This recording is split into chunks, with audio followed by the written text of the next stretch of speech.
الحمد لله نحمده ونستعينه ونستهديه ونؤمن به ونتوكل عليه ونعوذ بالله من شرور أنفسنا ومن سيئات أعمالنا من يهده الله فلا مضل له ومن يضلله فلا هادي له ونشهد أن لا إله إلا الله وحده لا شريك له ونشهد أن سيدنا ومولانا محمدا عبده ورسوله صلى الله تعالى عليه وعلى آله وصحبه وأتباعه وسلم تسليما كثيرا كثيرا أما بعد فأعوذ بالله من الشيطان الرجيم بسم الله الرحمن الرحيم فأما من طغى وآثر الحياة الدنيا فإن الجحيم هي المأوى وأما من خاف مقام ربه ونهى النفس عن الهوى فإن الجنة هي المأوى وقال تعالى إن سعيكم لشتى فأما من أعطى واتقى وصدق بالحسنى فسنيسره لليسرى وأما من بخل واستغنى وكذب بالحسنى فسنيسره للعسرى وقال تعالى والعسر إن الإنسان لفي خسر إلا الذين آمنوا وعملوا الصالحات وتواصوا بالحق وتواصوا بالصبر وقال رسول الله صلى الله عليه وسلم أيها الناس إن الله سبحانه وتعالى يقول مروا بالمعروف وانهوا عن المنكر قبل أن تدعوا فلا أجيب لكم وتسألوني فلا أعطيكم وتستنصروني فلا أنصركم وقال النبي صلى الله عليه وسلم لا الفقر أخشى عليكم ولكن أخشى عليكم الدنيا أن تبسط عليكم كما بسطت على من كان قبلكم فتنافسوها كما تنافسوها فتهلككم كما أهلكتهم أو كما قال النبي صلی اللہ علیہ وسلم۔ میرے عزیز دوستوں اور بھائیوں، اللہ نے اس عظیم کائنات میں انسان کو اشرف المخلوقات بنایا ہے اور بہت زیادہ صلاحیتوں سے انسان کو نوازا ہے، اور جتنی کائنات جو بنائی ہے کب سے اللہ تعالیٰ نے اس کا نظام چلایا ہے، پیدا بھی اللہ نے کیا اور شکل و صورت بھی اللہ نے عطا کی، اور ہر کائنات کو کمزور حالت سے کمال تک بھی اللہ پہنچا رہے ہیں، اور وہ رب ہیں جس چیز کو جس وقت میں جس چیز کی اور جتنی مقدار میں اور جب ضرورت ہوتی ہے وہ اللہ پہنچا رہے ہیں۔ لیکن انسان کو اس میں اشرف المخلوقات بنا کر بھیجا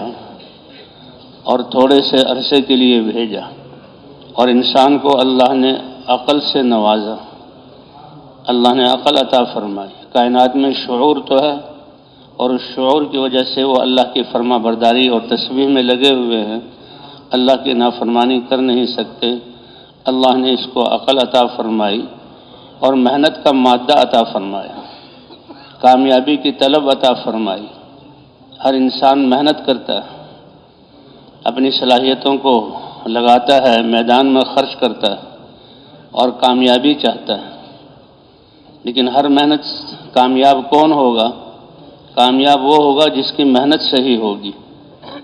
اس لیے ماں باپ اپنے بچوں کو، اساتذہ اپنے طلباء کو، ہر بڑا اپنے چھوٹوں کو کہ دیکھو بھائی صحیح محنت کرو، صحیح محنت ہوگی تو نتیجہ اچھا برآمد ہوگا، اور بہت اچھی محنت ہوگی تو نتیجہ بہت اچھا برآمد ہوگا، زیادہ نفع ملے گا، اور محنت غلط ہو تو پھر اس کا نقصان ہوگا، اور محنت نہ کرنا یہ بھی بہت بڑے نقصان کی بات ہے۔ تو کون بتلائے گا کہ محنت صحیح ہے اور محنت کیسے کرنی ہے؟ وہ اللہ تعالیٰ بتلائیں گے۔ محنت تو سارے ہی کر رہے ہیں، لیکن کن کی محنت رائے گاں جائے گی اور کن کی محنت ان کو کامیاب کرے گی؟ قل هل ننبئکم بالاخسرین اعمالا، اے نبی آپ کہہ دیجئے کیا میں بتلاؤں تمہیں کہ بہت زیادہ اعمال کر کے پھر بھی سب سے زیادہ نقصان میں گئے۔ شروع ہی سے اپنے آپ کو مشقت میں لگایا اور اپنے صلاحیتوں کو لگایا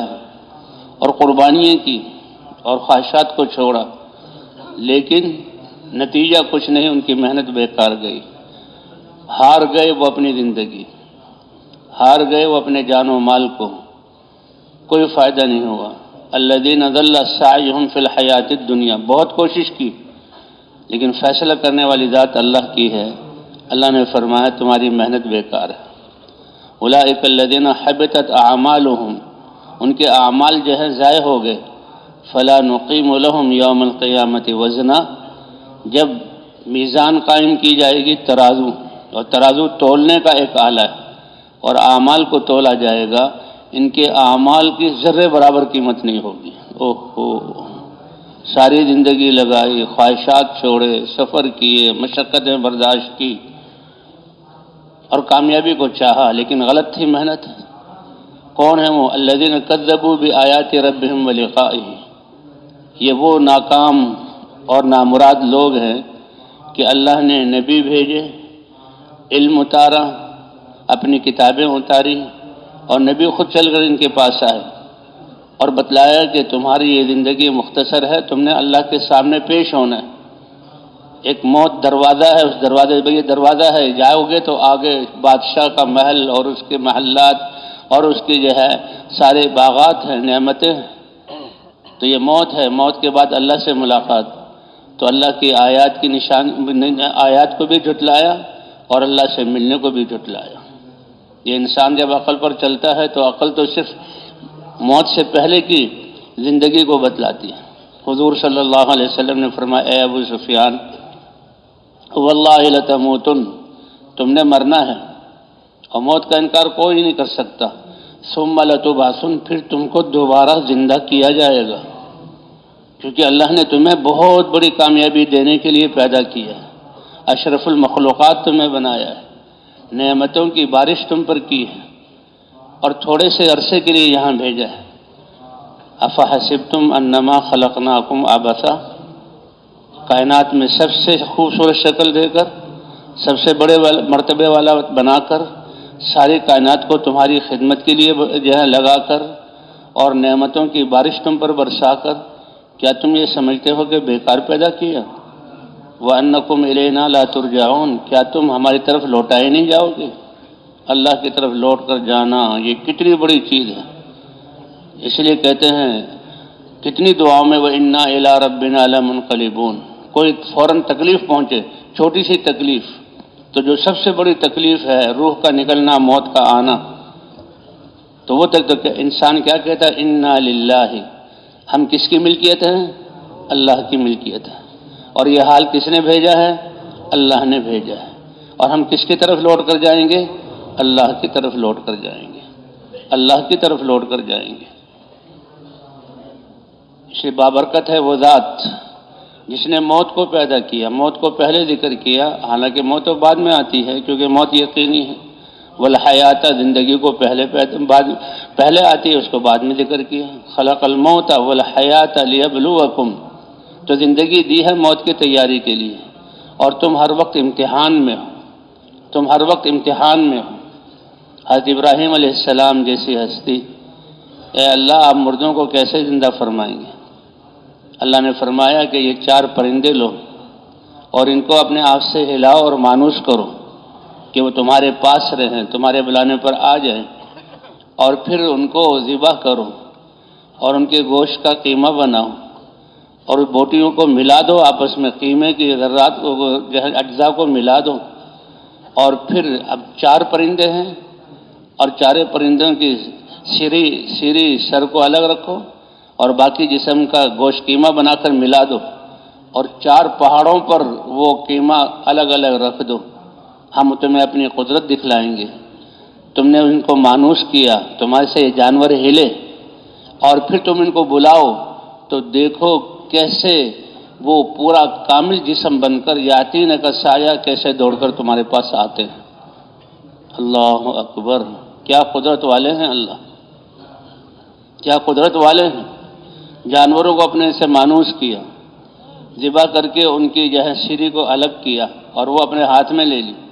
اور گوشت کا قیمہ بنا کر چاروں پہاڑوں پر الگ الگ رکھ دیا، اور ابراہیم علیہ السلام نے بلایا آ جاؤ، تو ہر ایک کا ایک ایک ذرہ اور حصہ اڑ کر اپنے اپنے حصے سے ملتا گیا اور کامل جانور بن کر ابراہیم علیہ السلام کے پاس آ گیا۔ اللہ نے فرمایا ایسے ہیں ہم زندہ کرنے والے۔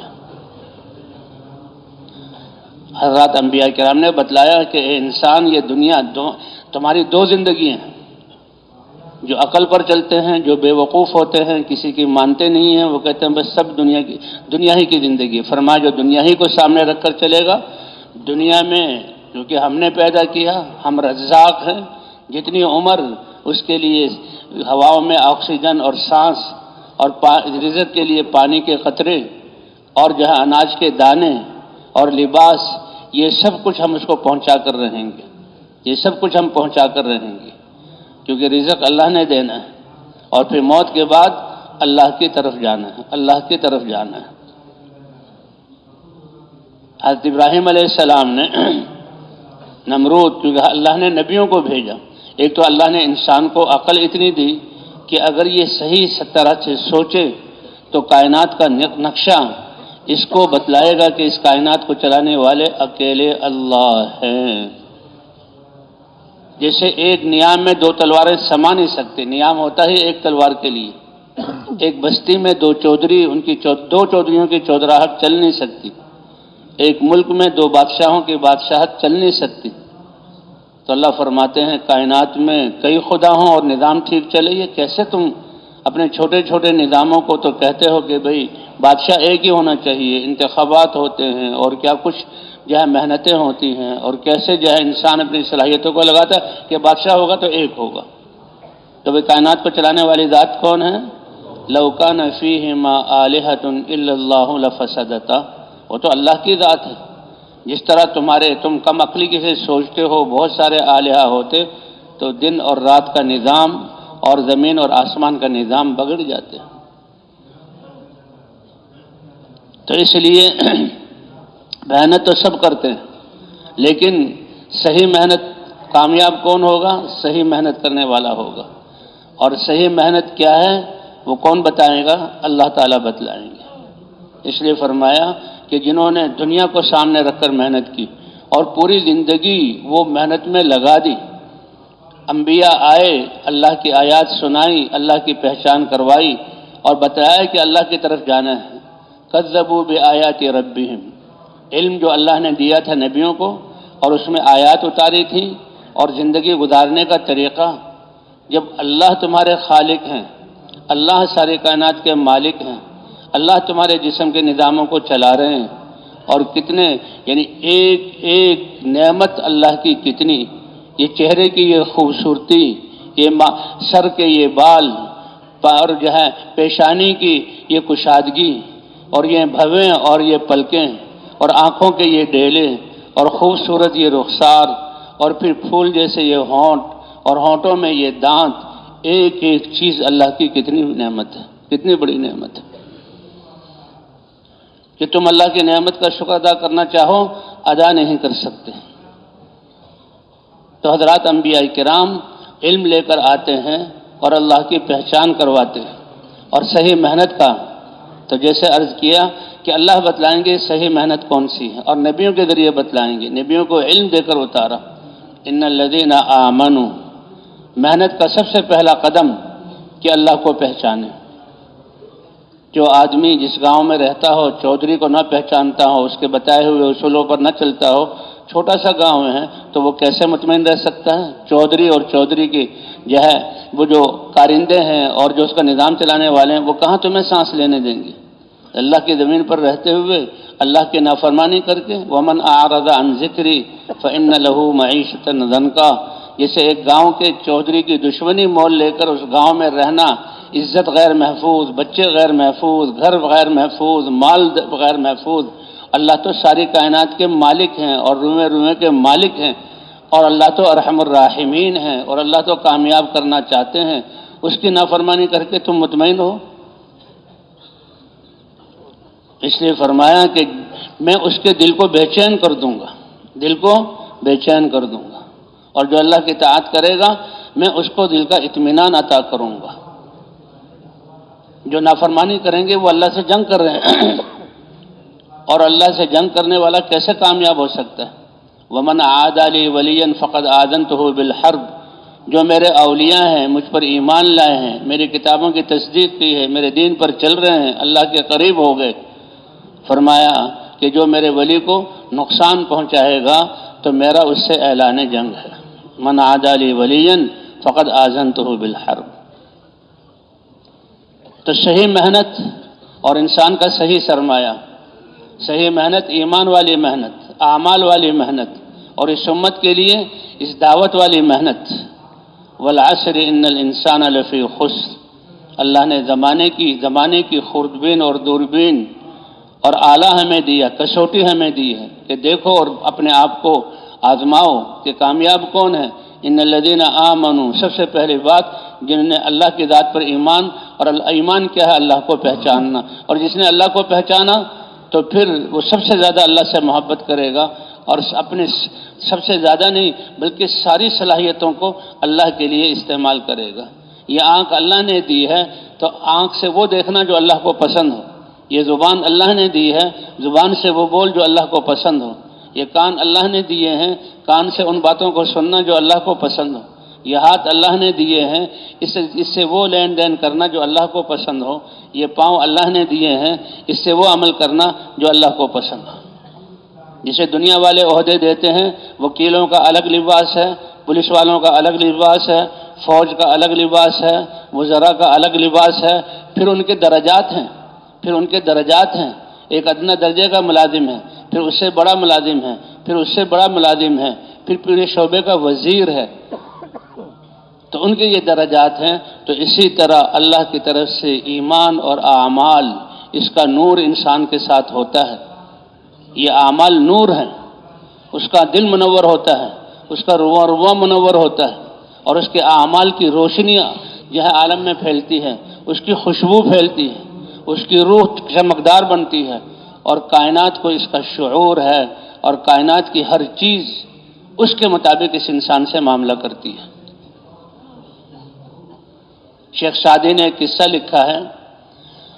ایک شیخ سعدی نے کتاب، اللہ والے تھے، گلستان بوستان، بڑی نصیحت کی کتاب ہے، مدرسوں میں پڑھائی جاتی تھی بچوں کی تربیت کے لیے۔ شیخ سعدی کہتے ہیں کہ ایک دفعہ میں جنگل میں جا رہا تھا تو میں نے دیکھا کہ ایک آدمی جنگل کے بیچ سے شیر پر سوار ہے اور سانپ کو کوڑا بنایا ہوا ہے، اور وہ شیر کو ہانک رہا ہے۔ شیر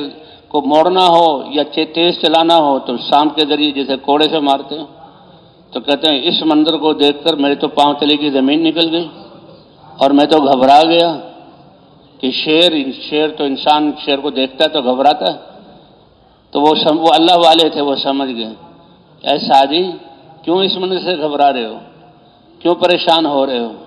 ایک قاعدہ ہے، کلی قاعدہ ہے کہ تم اپنی گردن کو اللہ کے حکم سے نہ پھیرو، ساری کائنات تمہارے حکم سے گردن نہیں پھیرے گی۔ ہاں، تو گردن ز حکم داور مپیش، کہ گردن نہ پیچت ز حکم تو ہیچ۔ تم اپنے آپ کو اللہ کے تابع کر دو، اور اللہ ساری کائنات کو تمہارے لیے مسخر کر، انبیاء کے لیے مسخر کیا، انبیاء کے قصے ذکر کیے۔ نوح علیہ السلام کے زمانے میں اللہ نے پانی کو حکم دیا، آسمانوں سے بادل برسے اور زمین کے چشمے ابل پڑے، اور ایسا پانی حتیٰ کہ تنور جہاں کتنے عرصے آگ جلتی ہے، روٹی پکتی ہے، کھانا پکتا ہے، وہاں تو نمی کا جو ہے وہ کوئی نام و نشان نہیں۔ اور فرمایا میرے عذاب کی نشانی ہوگی کہ جہاں پانی کا نام و نشان اور تری کا نام و نشان نہ ہو، وہاں بھی اذا فارت تنور سے پانی ابلنے لگے، یہ میرے عذاب کی نشانی ہے، میرے عذاب کی نشانی ہے۔ تو اللہ تعالیٰ نے پانی کے ذریعے اس جو ہے امت کو، جب نافرمان امت کو ہلاک کیا۔ تو فرمایا صحیح محنت جو اللہ نے بتلائی، ان الذین آمنوا، سب سے پہلی بات ایمان ہے، اللہ کی پہچان ہے، سب سے بڑا علم ہے یہ، وعملوا الصالحات، اور پھر اپنے اعضاء کو اللہ کے حکم کے مطابق استعمال کیا۔ اللہ کا دین کیا ہے؟ کہ یہی تمہارے اعضاء جو اللہ نے بنائے ہیں، جس سے ہر کارخانے والا جو مشین بناتا ہے اور اس کا ہر پرزہ بناتا ہے، اس کے ہر پرزے کو اپنی جگہ پر رکھنا اور پھر پوری مشین کو جیسے انہوں نے کتاب کہہ دیا اس کے مطابق استعمال کرنا، بچہ اس بات کو سمجھتا ہے۔ تو سب سے قیمتی مشینری تو اس کی کائنات کی یہ انسان ہے، سب سے عظیم تو انسان ہے۔ ہم نے انسان کو بڑی عزت اور شرافت اور کرامت بخشی، اور ہم نے انسان کو سب سے خوبصورت شکل دی، اور ہم نے ساری کائنات کو هو الذی سخر لکم ما فی السماوات وما فی الارض جمیعا منہ، اب ساری کائنات کو تمہارے لیے مسخر کیا، کیا پھر تم سمجھتے ہو بے مقصد پیدا کیا؟ تمہیں جو پیدا کیا سب سے بڑا مقصد وما خلقت الجن والانس الا لیعبدون، اللہ کی عبادت۔ میں فلاں بادشاہ کا بندہ ہوں، میں فلاں چودھری کا آدمی ہوں، میں فلاں وزیر کا آدمی ہوں، وہ بھی فنا ہو جانے والا، اس کا پیشاب پخانہ بھی اللہ کے حکم سے، بیمار ہو جائے تو ہسپتال میں چلا جائے اور وینٹیلیٹر میں چلا جائے، اور کتنے پائپوں میں اس کو جکڑ دیا جائے، کتنے اس کو سوئیاں لگیں اور بے چین اور ڈاکٹر کا محتاج، یہ انسان تو لاچاریوں کا مجموعہ ہے۔ تو اصل کرنے والی ذات اللہ کی ہے اور اصل اللہ کی پہچان ہے۔ تو کون ہیں صحیح محنت والے؟ اللہ کیا بتاتے ہیں کہ صحیح محنت والے وہ جن نے اللہ کے پہچاننے کے لیے اور اللہ پر ایمان لانے کے لیے، ایمان میں کمال پیدا کرنے کے لیے اپنی صلاحیتوں کو لگایا، اور زندگی کے ہر لمحے کو اور جسم کے ہر عضو کو اللہ کے حکم کا پابند کیا۔ اور اس سے بڑی بات کہ صرف اپنی ذات نہیں، اللہ پر ایمان لائے ہیں، اللہ سے محبت کرنے والے ہیں، اللہ ساری کائنات کے خالق و مالک ہیں، اگر اللہ کی نافرمانی ہو رہی ہے تو اللہ کی محبت کا تقاضا اور ایمانی غیرت کا تقاضا کہ ان سے برداشت نہ ہو کہ بھئی یہ نافرمانی کرنے والے کا بھی نقصان ہے، اور کیسے اللہ کی زمین پر رہتے ہوئے، اللہ کے مخلوق ہوتے ہوئے اور اللہ کی نعمتوں کا احسان مند ہوتے ہوئے انسان نافرمانی کرتا ہے۔ اس لیے کہتے ہیں یہ غیرت ایمانی پہلی امتوں کے ذمے بھی تھی، دعوت ان کے ذمے نہیں تھی، ان کا فریضہ منصب بھی نہیں تھا، لیکن ایمانی غیرت تو تھی۔ یہ کیا اللہ پر ایمان لے آئے اور سارے مخلوق اللہ کے احکام کو توڑ رہے ہیں اور یہ اپنی ذات میں لگا ہوا ہے، یہ پہلی امتوں میں بھی برداشت نہیں تھا۔ اللہ نے کس سے سنا ہے؟ اے امت محمدیہ، تمہارے ذمے تو دعوت ہے، نبیوں والا کام ہے، نبیوں والی ذمہ داری ہے، بلکہ نبیوں کے سردار حضرت محمد صلی اللہ علیہ وسلم کی ذمہ داری ہے، جن کو اللہ نے ساری انسانیت کے لیے قیامت تک آنے والے زمانوں کے لیے، حتیٰ کہ حضور نے فرمایا انبیاء بھی میرے بعد آ جائیں تو ان کو بھی، ان کی کامیابی بھی میرے دین پر چلنے میں ہوگی۔ ہاں، لو جاء موسیٰ وعیسیٰ بعدی لما وسعہما الا اتباعی۔ اور اللہ تعالیٰ نے حضرت ہم اتنے خوش قسمت لوگ ہیں اور اتنی سعادت اللہ نے بخشی ہے کہ اللہ تعالیٰ نے نبیوں سے، اے انبیاء، تم انبیاء ہو، تم رسول ہو، تم اپنی قوموں کی طرف بھیجے گئے ہو، تم پر میں نے اپنا کلام اتارا ہے، تمہاری محنت سے انسانوں کے دلوں میں ایمان کا نور آ رہا ہے، تمہاری محنت سے انسانوں کی زندگیاں درست ہو رہی ہیں، لیکن وہ نبی اتنے بڑے ہیں کہ اگر تمہارے زمانے میں وہ آ گئے لَتُؤْمِنُنَّ بِهِ، تمہیں بھی ان پر ایمان لانا پڑے گا اور تمہیں بھی ان کی مدد کرنی پڑے گی۔ ایسے عظیم الشان اللہ نے نبی عطا فرمائے، قرآن پاک میں حالات ذکر کیے ہیں۔ اس لیے کہتے ہیں زمانے کی خوردبین اور دوربین اور کسوٹی اللہ نے ہمیں دی۔ ایک تبا بادشاہ کا ذکر کیا ہے کہ تبا بادشاہ تھا، وہ اس کے ساتھ علماء بھی تھے، اس کا بیٹا مدینے میں آیا، کوئی جنگ ہوئی تو اس کو کوئی نقصان پہنچا تو اس کو مدینے اور مکے کے خلاف اس کے دل میں جو ہے نفرت اٹھی، اور یہ یہاں آیا، اس نے کہا کہ مدینے اور مکے کی میں اینٹ سے اینٹ بجا دوں گا۔ تو اللہ، یہ حضور صلی اللہ علیہ وسلم سے پہلے کا واقعہ ہے، تو اس کی اس بری نیت کی وجہ سے اللہ نے اس کو ایسی بیماری، جسم میں ایسی بدبو اور ایسی کراہت والی اس کی شکل بنا دی کہ اس کے اپنے وزراء اور اپنے جو ہے بادشاہ ہوتے ہوئے اپنے خادم اور اپنے غلام وہ ایسی بدبو اور ایسی کراہت کہ اسے دور بھاگے۔ اس نے علماء کو بلایا، کیا بات ہے کہ تم نے بہت بری نیت کی ہے، کن دو شہروں کو نقصان پہنچانے کا تم نے نیت کی ہے؟ مکہ یہ اللہ کا شہر ہے، اس میں بیت اللہ ہے، اس میں اللہ کے نبی پیدا ہوں گے، اور مدینہ یہ ان کی ہجرت کی جگہ ہے اور وہاں ہجرت کر کے آئیں گے۔ اس نے کہا اچھا۔ علماء نے جب بتایا تو اس نے توبہ کی، اور توبہ کرنے سے اللہ نے اس کو شفا دی، اور شفا دے کر کہ جب وہ اتنے بڑے نبی ہیں اور بعد میں آئیں گے اور ان کا اللہ کے ہاں اتنا مقام ہے، تو اس نے اسی وقت اشعار میں کہا کہ میں اس نبی پر ان کے آنے سے پہلے ایمان لاتا ہوں، ان کے آنے سے پہلے ایمان لاتا ہوں، اور اشعار لکھے اور حضور کو خطاب کیا، اے اللہ کے نبی میں آپ پر ایمان لاتا ہوں، میں اگرچہ بادشاہ ہوں، اگر میری عمر لمبی ہوئی اور میں نے آپ کے زمانے کو پایا تو بادشاہت کو لات مار کر میں آپ کا خادم بن کے رہوں گا۔ اور اس نے اپنے کچھ لوگوں کو بسایا اور ایک گھر بنایا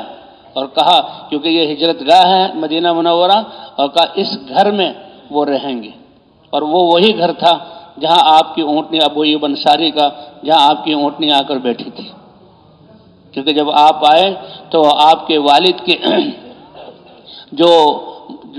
ہے ننیال یہاں تھا آپ کے والد کا، تو وہ ملنے آئے ہوئے تھے۔ تو جب آپ آئے تو ان لوگوں نے کوشش کی کہ ہمارے ہاں ٹھہرے، حضور نے فرمایا کہ میری اونٹنی کو چھوڑ دو، اس کو حکم کی دیا گیا اللہ کی طرف سے۔ تو حضرت ابو ایوب انصاری رضی اللہ تعالیٰ کے گھر کے سامنے وہ بیٹھے۔ تو اللہ تعالیٰ نے ہمیں ایسے نبی عطا فرمائے۔ تو یہ ہے بات کہ محنت، وہ محنت جس کو اللہ تعالیٰ صحیح کہ والذین جاہدوا فینا لنہدینہم سبلنا وان اللہ لمع المحسنین، وہ لوگ جو اللہ کو راضی کرنے کے لیے اپنے جان و مال کو لگائیں گے تو البتہ ضرور بضرور ہم انہیں سارے وہ راستے جو اللہ کی طرف پہنچانے والے ہوں وہ ہم دکھلا دیں گے، سمجھا دیں گے، ان پر چلا دیں گے اور مقصود تک پہنچا دیں گے۔ تو پہلی ایمان اللہ کی ذات، یہ اللہ سے محبت ہے، اور پہلی امتیں اگرچہ دعوت دینا ان کی ذمہ داری نہیں تھی لیکن ایمانی غیرت ان کے ذمہ تھی۔ اس کے لیے اللہ نے بہت سارے قصے ذکر کیے، اس میں سے ایک قصہ یہی ہے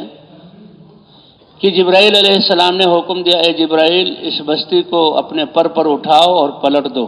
یہ نافرمان اور نافرمانی کی حد تک پہنچ گئے۔ حضرت جبرائیل علیہ السلام نے عرض کیا، اے اللہ ٹھیک ہے بستی کو تو میں پلٹ دوں گا، لیکن اس میں تو ایک آدمی آپ کی عبادت میں اتنا مشغول ہے کہ وہ کبھی آپ کی یاد سے غافل ہی نہیں ہوتا، اس نے رہبانیت اختیار کی ہوئی، دنیا کو چھوڑا ہوا ہے۔ اللہ فرماتے ہیں یہ دین ہمیں اعتدال والا دیا، جس میں نہ افراط ہے نہ تفریط ہے، نہ زیادتی ہے نہ کمی ہے، اعتدال والا دین ہے کہ رہبانیت نہیں ہے کہ دنیا میں رہو اور دنیا کے کام کرو لیکن تقوی کی زندگی کے ساتھ گزارو۔ کہ یا اللہ اس میں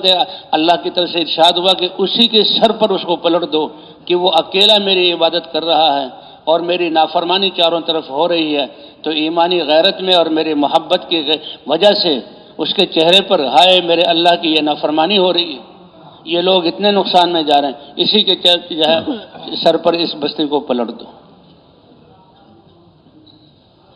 تو اس لیے محنت وہ جو اللہ کو پسند، حضرات انبیاء کرام کو دے کر بھیجی، حضرات انبیاء کرام کو قوموں کی طرف بھیجا جاتا تھا، جب قومیں شرک اور کفر میں مبتلا ہو جاتی اور مر کر جہنم کی طرف جا رہی ہیں، یا مسلمان ہوتے ہوئے باغی اور نافرمان ہو گئے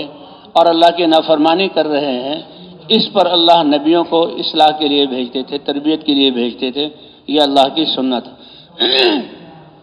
حضرت آدم علیہ السلام سے لے کر اور پھر حضرت نوح علیہ السلام سے لے کر، کیونکہ نوح علیہ السلام کی قوم وہ قوم ہے کہ جس میں سب سے پہلے شرک جو ہے ظاہر ہوا اور وہ شرک کرنے لگے، 5 بتوں کی عبادت، ان سے لے کر حضور صلی اللہ علیہ وسلم تک اللہ نے 1,24,000 انبیاء بھیجے، اور حضرات انبیاء کرام نے محنت کی۔ سب سے پہلے محنت کیا کہ اس کلمہ لا الہ الا اللہ کی دعوت دے کر یہ ایمان ان کے دلوں میں پیدا کیا۔ یہ کلمہ لا الہ الا اللہ، کلمہ ایمان، اللہ کی معرفت کروائی، اللہ کی ذات پر یقین،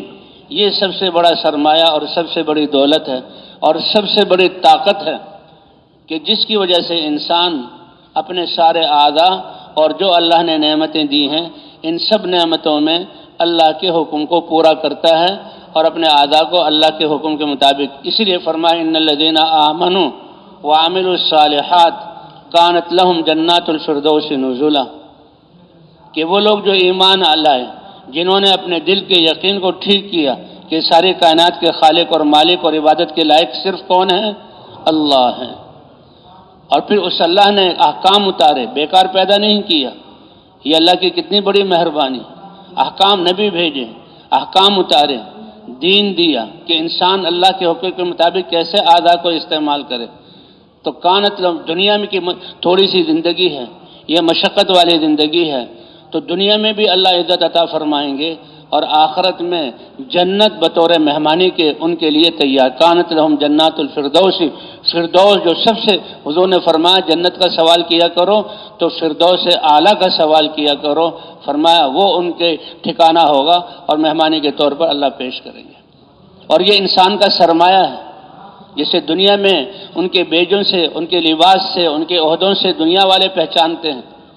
اسی طرح ایمان کا نور اور اعمال کے نور سے ساری کائنات جو ہے اس انسان کو پہچانتی ہے۔ اللہ پہچان کرواتے ہیں، اے جبرائیل فلاں آدمی نے عبادت کرتے کرتے میری محبت کا درجہ حاصل کر لیا، جب میں نے اس کو اپنا محبوب بنایا تم بھی محبت کرو۔ اور اے جبرائیل ساتھ حملۃ العرش فرشتے مقرب، ان میں اعلان کرو کہ وہ بھی اس سے محبت کریں، ساتھ میں آسمانوں کے فرشتوں میں اعلان کرو۔ آج ہم تھوڑے سی، یہ 7 ارب انسان ہیں جبکہ کتنی زمین خالی ہے، فرشتے کتنے ہیں، 7 آسمان فرشتوں سے بھرے ہوئے، ساری کائنات کے نظام کو اللہ نے فرشتوں کے حوالے کیا ہوا اور اللہ تعالیٰ چلا رہے ہیں، تو سارے فرشتوں کے دلوں میں ان کی محبت ڈال دی جاتی ہے۔ اسی لیے حضرات انبیاء کرام اور ایمان والی جو قومیں پہلے گزری ہیں، اللہ نے ان کے ساتھ کیسی کیسی مدد کی۔ حضرت موسیٰ علیہ السلام اللہ کے امر کی بنا پر، حضرت موسیٰ علیہ السلام اپنی قوم کو لے کر اللہ کے حکم سے رات کو نکلے اور جو ہے پہنچے بحر قلزم پر، وہاں آئے تو پھر کہ اللہ نے کیسے مدد کی کہ اپنے عصا کو مارو اس پر، اور اللہ نے ان کے لیے 12 راستے بنا دیے، اللہ نے 12 راستے بنا دیے۔ تو اس لیے کہ اپنی محنت، کہ اپنے دل اور جو اعضاء ہیں اس کو، اور جو اللہ نے نعمتیں دی ہیں اس کو اللہ کے حکم اور حضرت محمد صلی اللہ علیہ وسلم کے طریقے پر، اور پہلی قوموں کے لیے کہ نبیوں کے طریقے پر استعمال کرنا، یہ اصل محنت ہے اور یہ اصل جو ہے ایک کامیابی کا راستہ ہے کہ انسان کی صلاحیتیں اور جان، یہ اللہ کی پہچان، اللہ کی ذات پر ایمان اور اعضاء کو اللہ کے حکم کے مطابق استعمال کرنے کے لیے لگے۔ اسی کو اللہ نے قرآن پاک میں ذکر کیا، اسی کو اللہ نے قرآن پاک میں ذکر کیا کہ ان الذین آمنوا وعملوا الصالحات کانت لہم جنات الفردوس نزلا خالدین فیہا، ہمیشہ اس میں رہیں گے، لا یبغون عنہا حولا، کہ اس سے وہ نکلنا اور بدلنا نہیں چاہیں گے۔ اور یہ کتنے بڑے رب پر ایمان، قل لو کان البحر مدادا لکلمات ربی لنفد البحر قبل ان تنفد کلمات ربی ولو جئنا بمثلہ مددا۔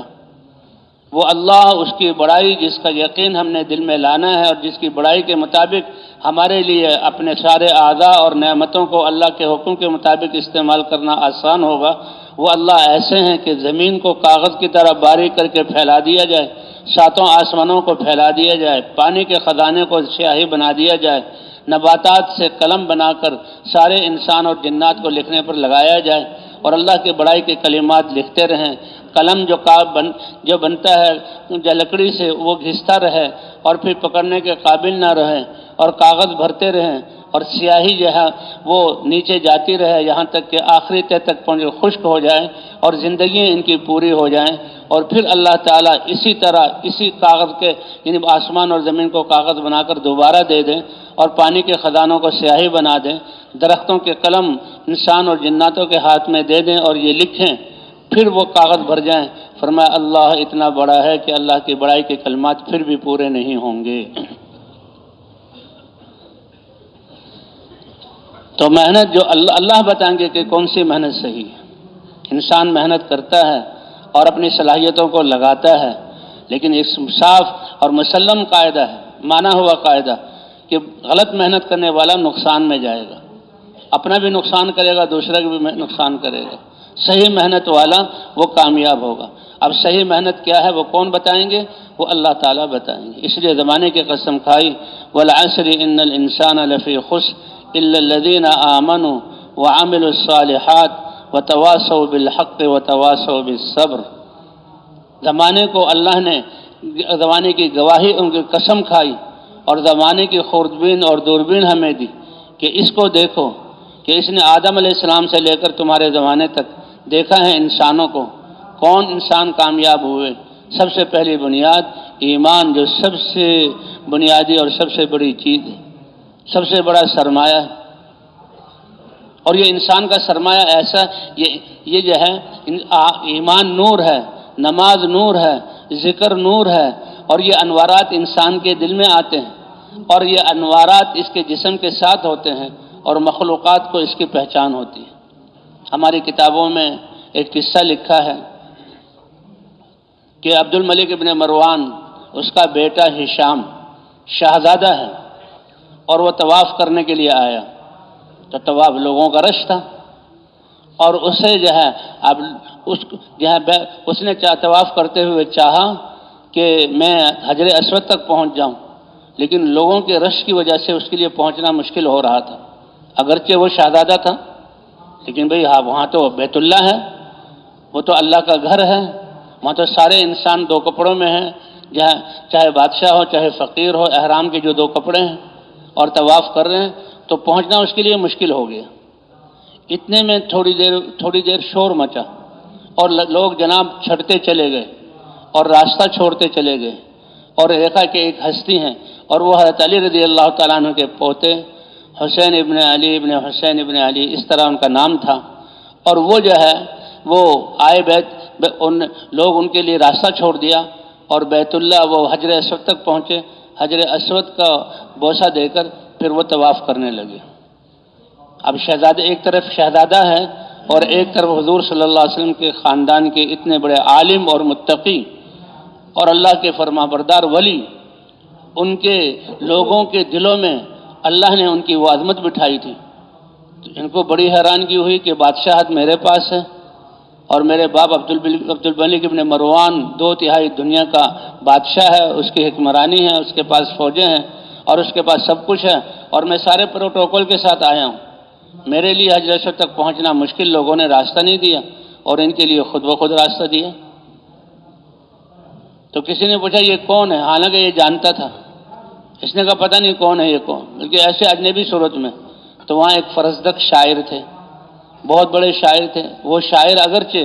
اتنے زیادہ متقی اور دیندار نہیں تھے، لیکن اللہ والوں کی محبت تو سارے انسانوں کے دلوں میں ہوتی ہے، حتیٰ کہ جانوروں تک کے دلوں میں ہوتی ہے۔ تو انہوں نے جو ہے اشعار کہے، اور نے کہا یہ وہ ہستی ہے کہ یہ اللہ کا حرم اور یہ بطحا اور یہ جو ہے حل جو پوری ہوئے زمین ہے، یہ ساری کی ساری ان کے قدموں کی چاپ کو جانتی ہے کہ یہ کس کے قدم ہیں، اور ان ہستی کو جانتی ہے۔ کیوں؟ اس لیے کہ انہوں نے اللہ کو پہچانا تو اللہ نے ان کی پہچان سب کو کروا دی۔ ہاں، اس شاعر نے کہا کیوں؟ اس لیے کہ جو ایمان والا ایمان اور اللہ کے احکام اعمال، یہ اس کا نور ہوتا ہے اور کائنات کو اس اعمال کا نور اور اعمال کی خوشبو اور اعمال کی چمک اس کائنات کو محسوس ہوتی ہے اور اسی کے مطابق پھر انسان کے ساتھ معاملہ کرتے ہیں۔ حضرات صحابہ کرام رضوان اللہ علیہم اجمعین، کیونکہ انبیاء ہیں اور نبیوں کے سردار حضرت محمد صلی اللہ علیہ وسلم ہیں، سارے انبیاء کے بعد باتفاق امت محمدیہ بہترین امت ہے، لیکن اس امت میں سے صحابہ کرام وہ ہیں کہ جن کو اللہ تعالیٰ نے حضرت محمد صلی اللہ علیہ وسلم کی صحبت کے لیے چنا، اور اللہ کے رسول نے ان کی تربیت کی، ان کے ایمان اور اعمال اور ان کے دین کے لیے قربانی کرنا، یہ سب پر واضح ہے کہ اللہ نے ان کے لیے اپنی رضا کا پروانہ اتارا۔ تو اس لیے دنیا کے درندے، جنگلوں کے درندے اور جو ہے یہ صحرا اور یہ پہاڑ اور یہ دریا ان کو جانتے تھے۔ اسی لیے تاریخ کا واقعہ ہے کہ صحابہ کرام، تابعین اور تبع تابعین جب اللہ کا پیغام لے کر چلے تو 4 دفعہ ایسا موقع آیا کہ ان کے سامنے سمندر اور دریا آئے، کشتی کوئی نہیں، اور یہ اپنے گھوڑوں پر، گدھوں پر پیدل چل رہے ہیں، تو یہ صحابہ نے اپنی سواریوں کو سمندر اور صحابہ نے اپنی سواریوں کو دریاؤں پر ڈال دیا اور دریا کے اوپر سے ایسے پار ہو گئے جیسے چٹانوں پر چل رہے تھے۔ حضرت عقبہ بن نافع رضی اللہ تعالیٰ عنہ افریقہ میں دعوت کو لے کر گئے اور افریقہ کے ملکوں سے ہوتے ہوئے الجزائر کی جگہ پر پہنچے اور وہاں آگے اس سے یورپ کی طرف کا رخ کیا تو وہاں مسلمانوں کے لشکر نے پڑاؤ ڈالنا تھا، تو صحرا اور میدان تھے لیکن ایک طرف جنگل تھا، تو گرمیوں کے دنوں میں سورج کی گرمی یہ تو برداشت نہیں ہو سکتی، جنگل میں ہرے بھرے درخت اور سایہ دار درخت تھے، لیکن یہ جنگل شاید کبھی انسان ان میں گئے ہوں، وہ تو جانوروں کی آماج گاہ تھا، اس میں ہاتھی ہیں، اس میں شیر ہیں، اس میں چیتے ہیں، اس میں سانپ ہیں، اس میں بچھو ہیں، کہ جب زمین پر محنت نہ ہو تو یہ چیزیں وہاں جو ہے کیا کہتے ہیں ڈیرا بسا لیتی ہیں۔ تو یہ تھے۔ اب یہ صحابہ کرام کتنے رحم دل کہ بھئی جانوروں کو تلواروں سے ختم کرو، مار دو، یہ ان کے دل میں جذبہ نہیں آیا۔ وہ جانور ہیں، یہ ان کی آماج گاہ ہے، ہمیں ضرورت ہے تو کیا ہے۔ اب یہ دیکھیں صحابہ کرام کی سوچ، آپس میں مشورہ کر کے ایک ساتھی کو کہا کہ بھئی ٹیلے پر کھڑے ہو جاؤ اور ان جنگل کے درندوں کو بتاؤ کہ ہم اللہ کے رسول کے نمائندے اور اللہ کا وہ پیغام لے کر کہ جس پیغام میں سارے انسانوں کی دنیا آخرت کا بننا ہے اور جس پیغام کے زندہ ہونے سے انسانوں میں آنے سے دنیا کا تمہارے لیے امن کا گہوارہ۔ اسی لیے تو جب اب کوئی مسلمان علم سیکھنے کی نیت سے گھر سے نکلتا ہے تو اس علم سیکھنے کی علماء کہتے ہیں، اس حدیث کی تفسیر بیان کرتے ہیں، علم سیکھنے کی نیت کی جو کو نور اور خوشبو جو نکلتی ہے وہ سمندر کی مچھلیوں کو بھی اس کا احساس ہوتا ہے، اور زمین کی تہ میں چیونٹیاں جو اندھیریوں میں اپنے بل بنائے ان کو بھی احساس ہوتا ہے، اور رینگنے والے کیڑوں کو بھی احساس ہوتا ہے، فضاؤں کے پرندوں کو بھی احساس ہوتا ہے، وہ سب ان کے لیے دعا کرتے ہیں۔ اے اللہ، یہ تو ہمارے امن اور ہمارے بسنے کے لیے اور ہماری جان اور جسم کی حفاظت کے لیے ایک علم کو سیکھنے کے لیے نکلے ہیں، حتیٰ کہ فرشتے بھی ان کے لیے پاؤں پر بچھاتے ہیں، کیونکہ فرشتوں کی بھی بقا جب تک ہے جب انسان کی زندگی ٹھیک ہے۔ انسان کی زندگی بگڑ جائے گی اور اللہ کے دین کا آخری لفظ اللہ بھی ختم جو ہے دنیا میں نہیں رہے گا، پھر اللہ ایسی توڑ پھوڑ کریں گے اور ایسے فرشتے کو حکم دیں گے کہ فرشتوں کی بھی روحیں نکل جائیں گی، حتیٰ کہ 4 مقرر فرشتے وہ بھی ختم ہو جائیں گے۔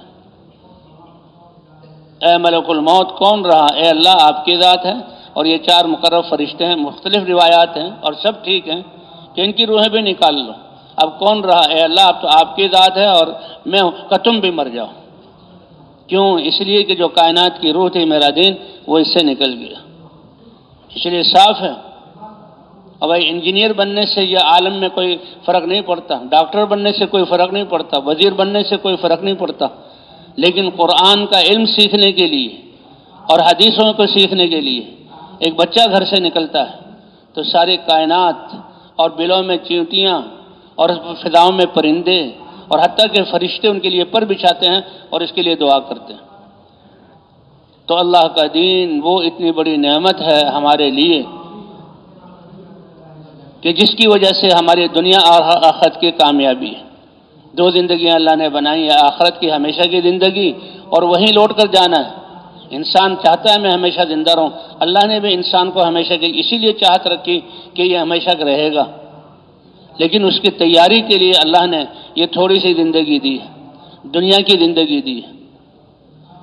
تو ایک آخرت والی زندگی ہے اور ایک دنیا والی، اور دنیا والی زندگی گزارنے میں لوگ 2 قسم کے ہیں، ایک رب چاہی زندگی گزارنے والے اور ایک من چاہی زندگی گزارنے والے۔ ہر عقل مند انسان یہ سمجھتا ہے کہ نفس کی جو خواہشات ہیں ان خواہشات پر میں سرمایہ لگاؤں گا تو کلاش ہو کر اور دیوالیہ ہو کر سسک کے مروں گا، اس لیے نفس کی خواہشات پر نہیں چلنا، قربانی کرنی۔ زمیندار کے گھر میں جو دانے پڑے ہوئے ہیں اور وہاں ہزاروں ایکڑ زمین بیجنی ہے، ایک تو یہ کہ گھر والوں سے کہے کیا مشقت کریں، یہ دانے اناج موجود ہے، پیستے رہو، کھاتے رہو، پکاتے رہو، لیکن وہ سمجھتا ہے کہ گھر میں پڑے ہوئے بوریوں کے دانے اگر میں نے آج اپنی خواہشات اور اپنے گھر والوں کی ضروریات کو پورا کیا تو یہ ہزاروں ایکڑ میری زمین ہے، اس سے ایک دانہ بھی نہیں ملے گا۔ گھر والوں کو کہتا ہے بھئی تھوڑے سے رزق میں گزارا کرو، کچھ بھوک اور کچھ کھانے پینے کے ساتھ گزارا کر لو، میں یہ جو میرے گھر میں اناج ہے اس کو قربان کروں گا اور اس زمین میں جو ہے میں اس زمین میں اگاؤں گا تو اللہ تعالیٰ 700 گنا مجھے عطا فرمائیں گے۔ وہ سمجھتا ہے، تاجر بھی یہ سمجھتا ہے کہ جو سرمایہ موجود ہے یا تو گھر بنانے میں، کپڑے سینے میں، اچھے کھانے کھانے میں، دوستوں کی دعوت میں اڑا دو، پھر اس کے بعد کیا ہوگا؟ وہ سمجھتا ہے اس کے بعد پھر تباہی تباہی ہے۔ ہر ایک انسان قربانی کر رہا ہے، ایک قربانی اپنی عقل اور سامنے چیزوں کی حاجات اور دنیاوی زندگی کی ضروریات کو دیکھ کر قربانی کرنا ہے، اور ایک اللہ کے امر اور اللہ کے دین اور نبی کی محنت، دین کی محنت کے لیے قربانی کرنا، یہ اللہ کے ہاں محبوب ہے۔ اس لیے اللہ کا وعدہ ہے والذین جاہدوا فینا لنہدینہم سبلنا وان اللہ لمع المحسنین۔ وہ لوگ جو اپنے جان اور مال کو میرے کلمے کو بلند کرنے کے لیے، میری پہچان کروانے کے لیے، یہ انسانیت جو مجھے محبوب ہے، ان کے دلوں کے رخ کو میری طرف پھیرنے کے لیے اور مجھ سے تعلق جوڑنے کے لیے جو اپنی صلاحیتوں کو لگائیں گے، کتنا بڑا وعدہ ہے۔ لنہدینہ، یہ قسمیہ اور اتنی البتہ، ضرور بضرور، اللہ کو ضرورت نہیں ہے، لیکن اس دین کی عظمت اور انسان کی شرافت کو بیان کرنے کے لیے، ان محنت کرنے والوں کی عظمت بتانے کے لیے کہ تمہارا کیا مرتبہ ہے، اللہ تم سے وعدہ کر رہے ہیں، قسم کھا کر وعدہ کر رہے ہیں، ضرور بضرور کہہ کر وعدہ کر رہے ہیں، ایک راستہ نہیں، سارے وہ راستے اور اعمال جو اللہ تک پہنچانے والے ہیں وہ تمہیں دکھلا بھی دوں گا، ان کو سمجھا بھی دوں گا، اور ان پر چلا کر مقصود تک پہنچا بھی دوں گا۔ کتنی بڑی بات ہے۔ یہ حضرات انبیاء کرام کی ذمہ داری تھی، یہ حضرات انبیاء کرام کی۔ تو فرمایا محنت تو سارے کرتے ہیں، لیکن کامیاب کون ہوگا؟ ہر ایک کہتا ہے کہ صحیح محنت ہو، اور صحیح ہونا کون بتلائے گا؟ وہ اللہ بتلائیں گے۔ اور اللہ کیا فرما رہے ہیں کہ محنت، کہ میری دی ہوئی جان اور صلاحیتیں اور اعضاء اور جتنی بھی دینی نعمتیں اور جو زندگی کے سانس دیے ہیں، ان کو اللہ کی رضا کے لیے اور اللہ کے احکام کے لیے لگانا، اور اس امت کے لیے، اس دین کی محنت کے لیے لگانا۔ کہ پہلے حضرات انبیاء کرام کو دین اور دین کی دعوت دے کر بھیجا جاتا تھا، اور حضرات انبیاء کرام سب سے پہلے اس کلمے کی دعوت کو لے کر اترتے تھے اور کلمے کی دعوت دیتے تھے۔ یہ بنیاد ہے۔ جیسے ہر بلڈنگ، ہر عمارت، ہر گھر کو بنانے کے لیے بنیاد پر کتنی محنت کرنی پڑتی ہے، کتنا جب بنیادیں بن جائیں تو دیواریں اور چھت ڈالنا یہ تو بہت ہی آسان ہو جاتا ہے۔ جب ایمان کے بیج دل میں آ جائیں، اللہ کی ذات کا یقین آ جائے، تو دین پر چلنا آسان نہیں بلکہ محبوب ترین ہوتا چلا جاتا ہے۔ اور ایمان کیا ہے کہ اے اللہ، جان بھی تیری ہے، مال بھی تیرا ہے، صلاحیتیں بھی، زندگی بھی تیری ہے، یہ سب کچھ تجھ پر لگانا ہے۔ قل ان صلاتی و نسکی و محیای و مماتی للہ رب العالمین، اللہ نے دیا اور اللہ لگانے کا حکم دے رہے ہیں، اور بتلا رہے ہیں میری ذات صمد ہے، میں ان چیزوں کا محتاج نہیں ہوں، میں ان چیزوں کا محتاج نہیں ہوں، تم میری مخلوق ہو، لیکن میرے دین کے لیے لگانا تمہارے لیے اعزاز کی بات ہے، تمہارے لیے کامیابی کی بات ہے۔ میں اس کے بدلے میں تمہیں دنیا کا اطمینان اور عزت اور بلندی عطا فرماؤں گا، میں اس کے بدلے میں دل کا اطمینان تمہیں عطا کروں گا، اور اس کے بدلے میں اللہ فرماتے ہیں میں جنت کی نعمتیں عطا کروں گا، اور اس کے بدلے میں سب سے بڑی دولت میں اپنی رضا عطا کروں گا۔ ان الذین قالوا ربنا اللہ، وہ لوگ جنہوں نے کہا ہمارا رب اللہ ہے، پیدا کرنے والے بھی اللہ، اور کمزور سے کمزور حالت جو انسان دنیا میں آتا ہے، باقی جتنے بھی مخلوقات ہیں، اللہ فرماتے ہیں آتا کل شیء خلقہ ثم ہدی، ہم نے ہر چیز کو تخلیق کی، اس کو وجود دیا، اور جس کام کے لیے پیدا کیا اسی وقت سے اسی میں لگا دیا۔ ان کے لیے نہیں کہ بھی تھوڑا ٹھہر جاؤ، تربیت ہو، اور پھر تم آتا کل شیء خلقہ ثم ہدی، کیونکہ ان سب کو انسان کی خدمت کے لیے لگایا ہوا ہے۔ کائنات کا نظام تو چلنا جب سے پیدا ہوا ضروری ہے، تو اس لیے ان کو تو ان کی جو ہے جو امر دیا گیا اس میں لگا دیا، اور اس کی نافرمانی نہیں کر سکتے، لیکن انسان کو امتحان کے لیے پیدا کیا، اس لیے 12-13 سال تو اس کی تیاری کے لیے یہ پیدا ہوا، نہ کچھ جانتا تھا اور نہ کچھ کر سکتا تھا، اور اس کے لیے اللہ نے علم اتارا، اس کے لیے اللہ نے علم اتارا، اس لیے حضرات انبیاء کرام کو بھیجا گیا۔ انبیاء کرام علم لے کر آئے، لیکن یہ علم اللہ کے احکام کا مجموعہ، اس سے پہلے اس کے لیے استعداد اور طلب پیدا کرنے کے لیے کلمے کی دعوت کو لے کر حضرات انبیاء کرام پھرے اور اللہ کا تعارف کرایا، اور جس نے اللہ کو پہچانا، اللہ کے احکام کے لیے سب کچھ لگانا، آج دنیا کے محبوب اور دنیا کے سربراہ اور دنیا کے زندگیاں اپنی لوگ لگا دیتے ہیں، حالانکہ ہلاکت اور نقصان کی طرف جاتے ہیں۔ سب سے بڑا میدان اللہ کے لیے سب کچھ لگانا۔ قل ان صلاتی و نسکی و محیایا و مماتی للہ رب العالمین، میری جانی عبادتیں، میری مالی عبادتیں، میری قولی عبادتیں، میری زندگی حتیٰ کہ میرا مرنا وہ بھی اللہ کے لیے ہو۔ یہ ہے سب سے بڑی بات، یہ ہے سب سے بڑی بات کہ جان اللہ کے لیے اللہ نے دی ہے اور اللہ ہی کے لیے لگانی ہے، اور یہ تھوڑا سا وقت لگانے کا ہے، اور جو جان لگانے والے ہیں اللہ ان کو بلندی عطا فرمائیں گے، اللہ ان کو سرفرازی عطا فرمائیں گے، اللہ ان کو دل کا اطمینان عطا فرمائیں گے، اور یہ تقوی والی زندگی ہے۔ اللہ ان کو اسباب بھی دیں گے اور دنیاوی نقشے بھی دیں گے، طاقت بھی دیں گے، اور اللہ تعالیٰ بغیر اسباب کے بھی ان کو اپنی قدرت سے اللہ پال کر دکھلائیں گے۔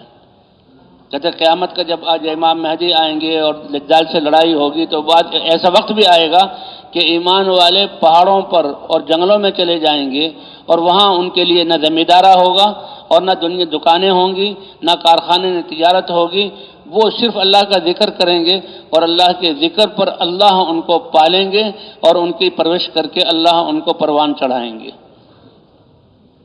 اور اللہ کا وعدہ ہے وَلَوْ أَنَّ أَهْلَ الْقُرَىٰ آمَنُوا وَاتَّقَوْا لَفَتَحْنَا عَلَيْهِمْ بَرَكَاتٍ مِّنَ السَّمَاءِ وَالْأَرْضِ۔ یہ قوموں کے جو تم نے حالات پڑھے اور آج جہاں زمانے کی کسوٹی تمہیں دی اور یہ بڑی بڑی قومیں ہلاک ہوئی، یہ زمین پر رہتے ہوئے نبیوں کے دعوت کے باوجود، علم اترنے کے باوجود ایسے ہٹ دھرم تھے کہ انہوں نے نبی کی بات کو بھی نہیں مانا، اللہ کو بھی نہیں پہچانا، اور پھر اللہ کے اتارے ہوئے دین پر نہیں چلے۔ اگر یہ ایمان لے آتے اور تقوی والی زندگی اختیار کر لیتے تو ہم زمین اور آسمان کی برکتوں کے دروازے ان کے لیے کھول دیتے، اور یہ قیامت تک کے لیے، یہ نہیں پچھلی قوموں کا واقعہ ہے، یہ تو واقعات بیان کر رہے ہیں کہ وَمَن يَتَّقِ اللَّهَ يَجْعَل لَّهُ مَخْرَجًا، کہ جو اللہ سے ڈر کر اللہ کے احکام کے ذریعے سے اپنی زندگی کو نورانی، پاک اور صاف بنا لیں گے، اور اللہ کی ناراضگی کی سیاہی، دھبے اور بدبو سے اپنے آپ کو بچائیں گے، تو اللہ یجعل لہ مخرجا، ہر تنگی سے ان کے لیے راہ نکالیں گے، اور اللہ رزق عطا فرمائیں گے، اور ایسے عطا فرمائیں گے جہاں سے ان کا وہم و گمان بھی نہ ہو، اور کائنات کو ان کے لیے مسخر کریں گے۔ غالباً حضرت مقداد رضی اللہ تعالیٰ عنہ کا قصہ ہے، بھوک تھی، گھر میں کھانے پینے کچھ تھا نہیں، کہ پیشاب کر رہے تھے تو پیشاب کرتے ہوئے دیکھا کہ ایک چوہا ایک بل سے آیا اور ایک سونے کی اشرفی رکھ دی، پھر دوبارہ گیا اور دوسری اشرفی لے آیا، پھر سہ گیا، تیسری اشرفی لے آیا، 16 اشرفی لایا، اور بعد میں ایک تھیلی بھی سامنے رکھ دی۔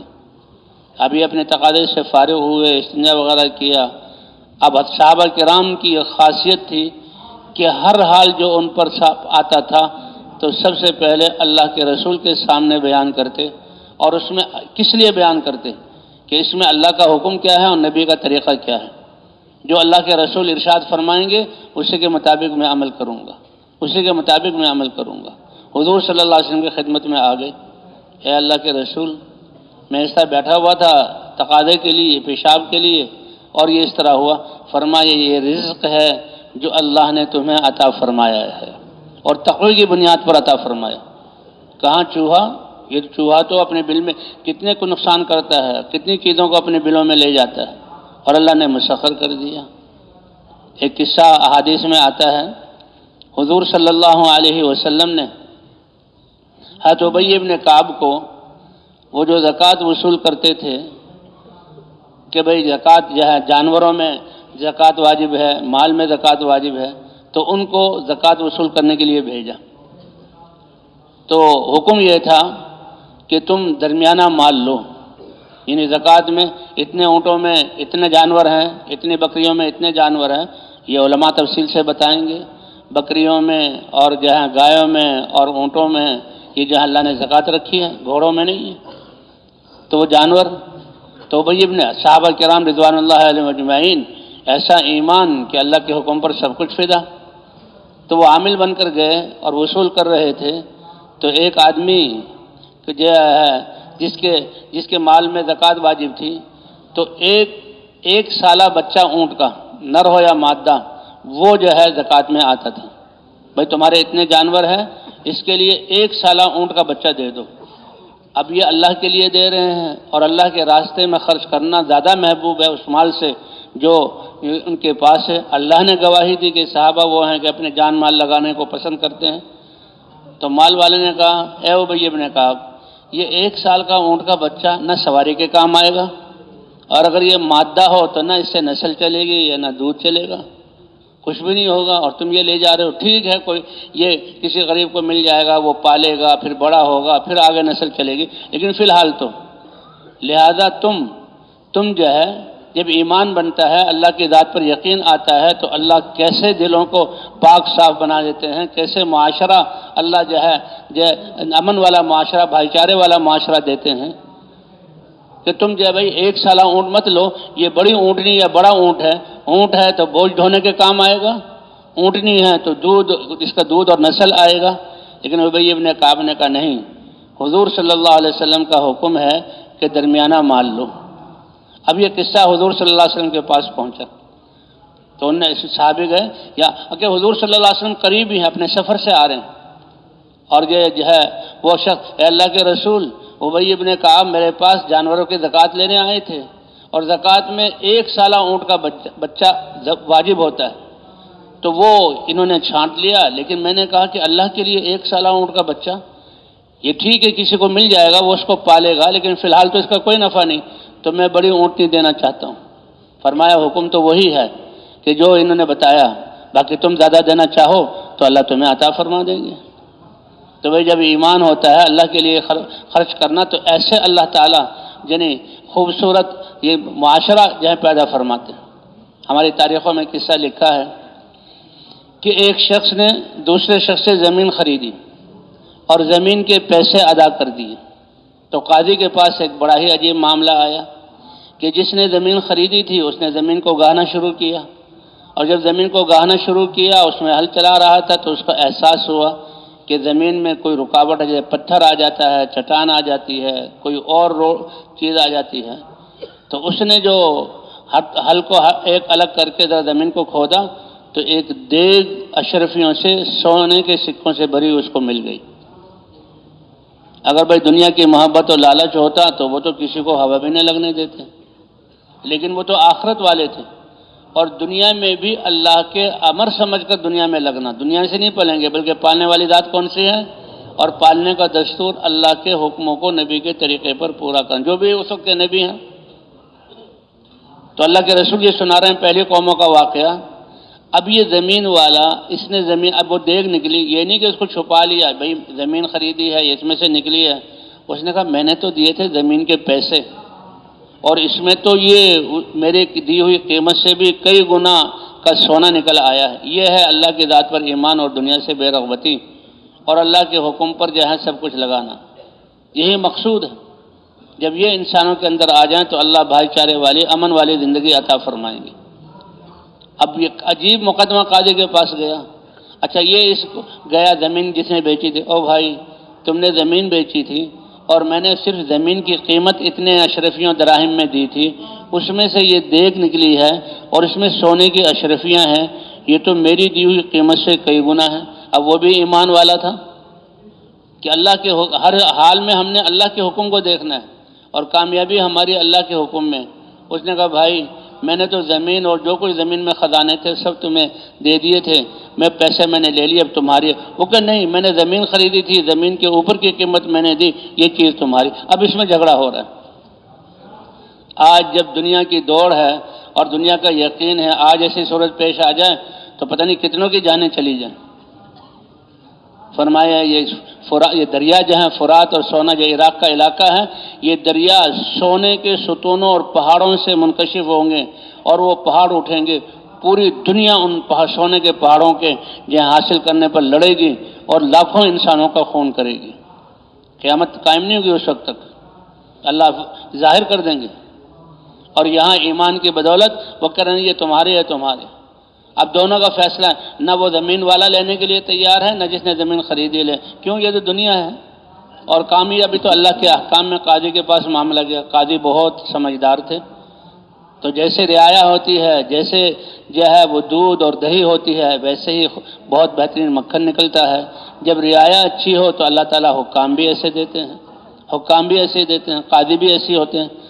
قاضی نے نہیں کہا اچھا تو یہ یہاں چھوڑ دو اور آپ لوگ جاؤ ہم دیکھ لیں گے، اور غائب نہیں بھائی، تو انہوں نے دونوں کو بلایا اور سارا مقدمہ سنا۔ سارا مقدمہ سن کر تو پوچھا ایک سے، تمہارے ہاں کوئی اولاد ہے؟ کہ جی ایک بیٹا ہے۔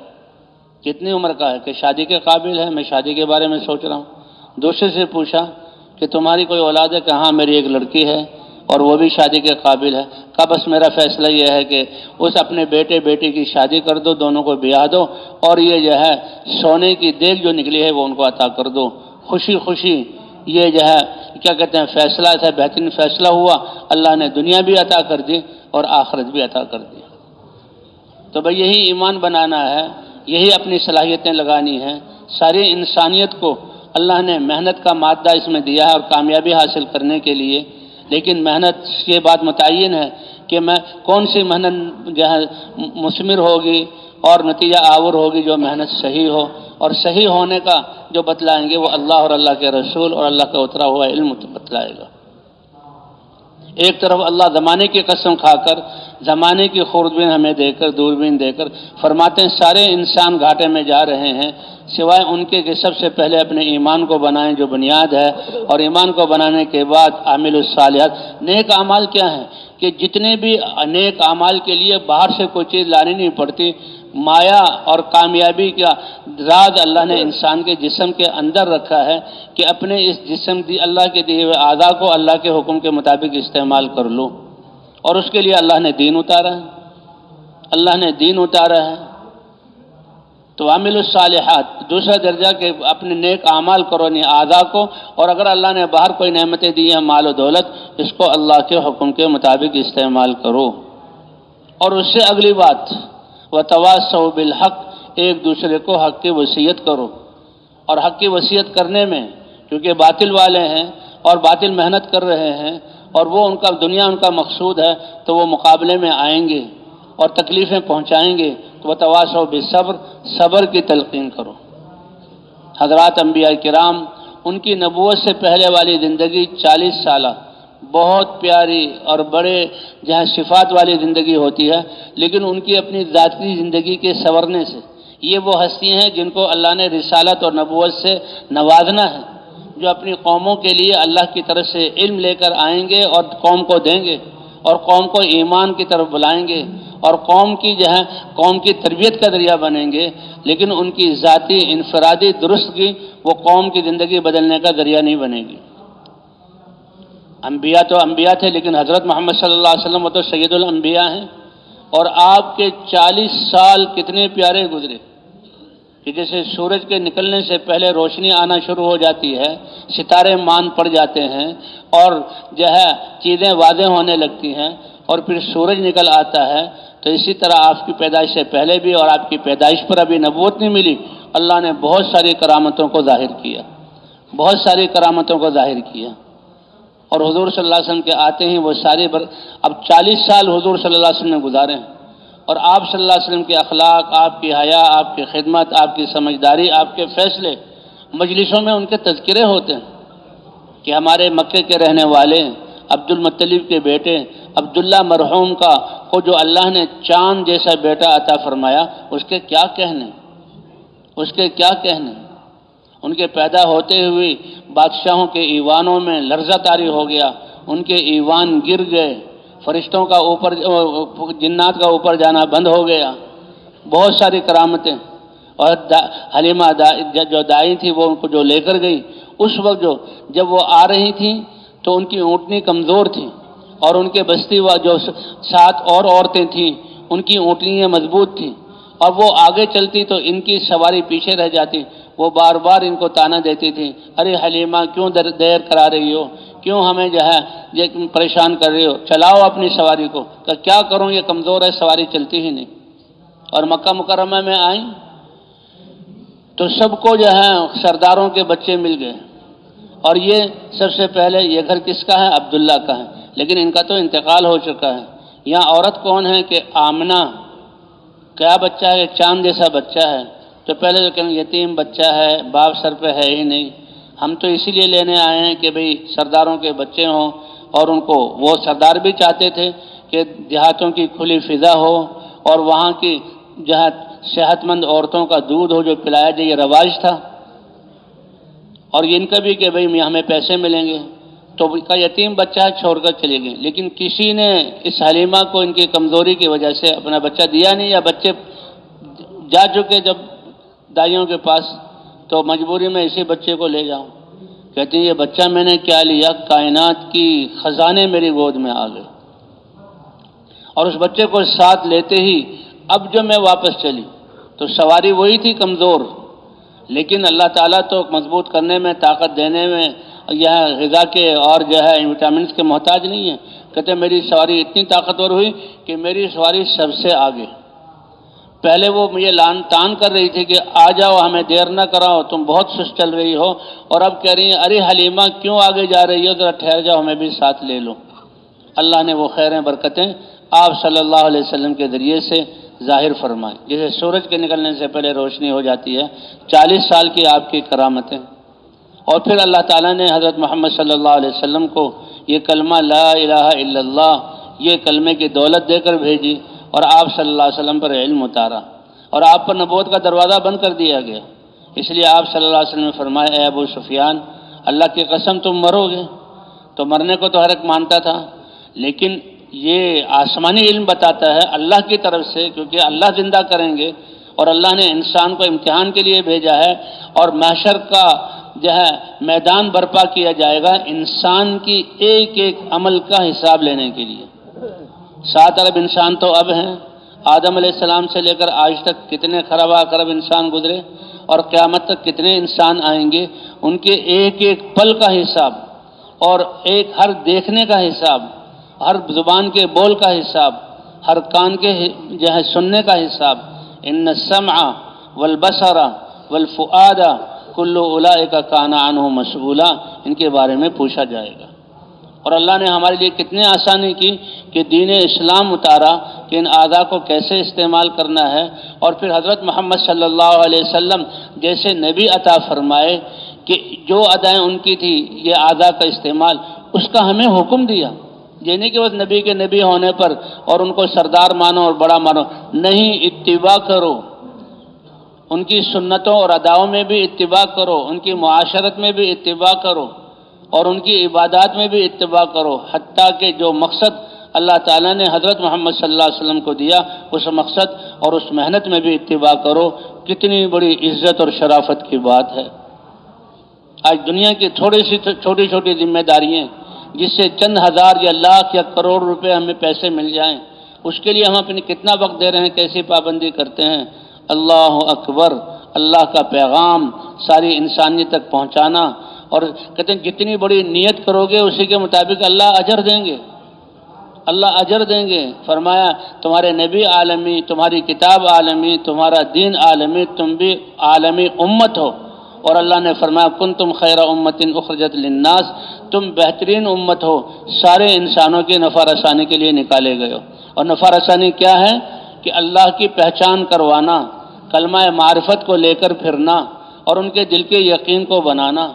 اور اللہ کی ذات پر یقین، اللہ مجھے دیکھ رہے ہیں، اللہ میری سن رہے ہیں، اور اللہ میرے ساتھ ہیں۔ یہ کتنے بڑے اطمینان کی چیز ہے، کتنے بڑے اطمینان کی چیز ہے۔ یہ یقین بن گیا۔ انبیاء کرام کے واقعات ہیں، اور صحابہ کرام کے ساتھ بھی وہی پیش آیا جو نبیوں کے ساتھ پیش آتا تھا، تو کتنا بڑا سرمایہ اور سہارا ہے انسان کے لیے۔ اللہ علم یعلم بان اللہ یرا، کیوں یقین نہیں کرتے کہ اللہ تمہیں دیکھ رہے ہیں، اور اس حال میں دیکھ رہے ہیں کہ تمہارے دل میں اللہ کی محبت ہے، اور اس حال میں دیکھ رہے ہیں کہ تم اللہ کے دیے ہوئے اعضاء کو اللہ کے حکم کے مطابق استعمال کر رہے ہو، اور اللہ اس حال میں دیکھ رہے ہیں کہ اللہ کی دی ہوئی نعمتوں میں جو اللہ کے احکام ہے وہ پورا کر رہے ہو، اور اللہ تمہیں اس حال میں دیکھ رہے ہیں کہ تم اللہ کے نبی حضرت محمد صلی اللہ علیہ وسلم کی محنت کر رہے ہو، اور اللہ اس حال میں دیکھ رہے ہیں کہ تم ساری انسانیت کے لیے غم کرتے ہو، سوچتے ہو، ان کے لیے روتے ہو، اور ان کے لیے دعائیں کرتے ہو، اور ان کے لیے اللہ کی دی ہوئی صلاحیت، یہ سب کچھ اللہ دیکھ رہے ہیں۔ کتنی بڑی بات ہے۔ تو بھائی حضرت محمد صلی اللہ علیہ وسلم کے ختم نبوت کی وجہ سے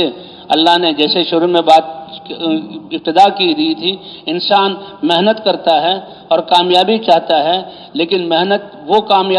کامیابی والی ہوگی، نتیجہ آور ہوگی جو صحیح ہو، اور صحیح ہونا اللہ بتلائیں گے، اور محنت وہ جو اللہ نے اپنے نبی حضرت محمد صلی اللہ علیہ وسلم کو دی، اور وہ محنت جس پر وعدہ ہے سب سے بڑی دولت کا، کہ وہ لوگ جو اپنے محنت میں کیا ہوتا ہے، وقت دینا، اپنی جان کو لگانا، اپنے مال کو لگانا، ضروریات اور خواہشات کو قربان کرنا، تو وہ محنت کہ یہ ساری چیزیں اللہ کو راضی کرنے کے لیے اور انسانیت کو اللہ سے ملانے کے لیے اور اللہ کے احکام پر چلنے کے لیے، یہ تو نبیوں والی محنت ہے، اور نبیوں میں سے حضرت محمد صلی اللہ علیہ وسلم والی محنت ہے، اور ان کی ختم نبوت کی وجہ سے اللہ نے یہ محنت ہمیں عطا فرمائی، مردوں کو بھی عطا فرمائی، عورتوں کو بھی عطا فرمائی، اور ہمارے بچوں کو بھی عطا فرمائی۔ کتنی بڑی سعادت کی بات ہے۔ حضرت افرا رضی اللہ تعالیٰ عنہ ایک صحابی ہیں، کہتے ہیں غزوہ بدر یہ سب سے پہلا غزوہ ہے جس میں اللہ نے حق کو ظاہر کیا، اور اللہ نے اپنی قدرت کو ظاہر کیا، عقل اور رواج کے خلاف۔ کہاں 313 نہتے صحابہ، نہ تلواریں 10 سے زیادہ ہیں،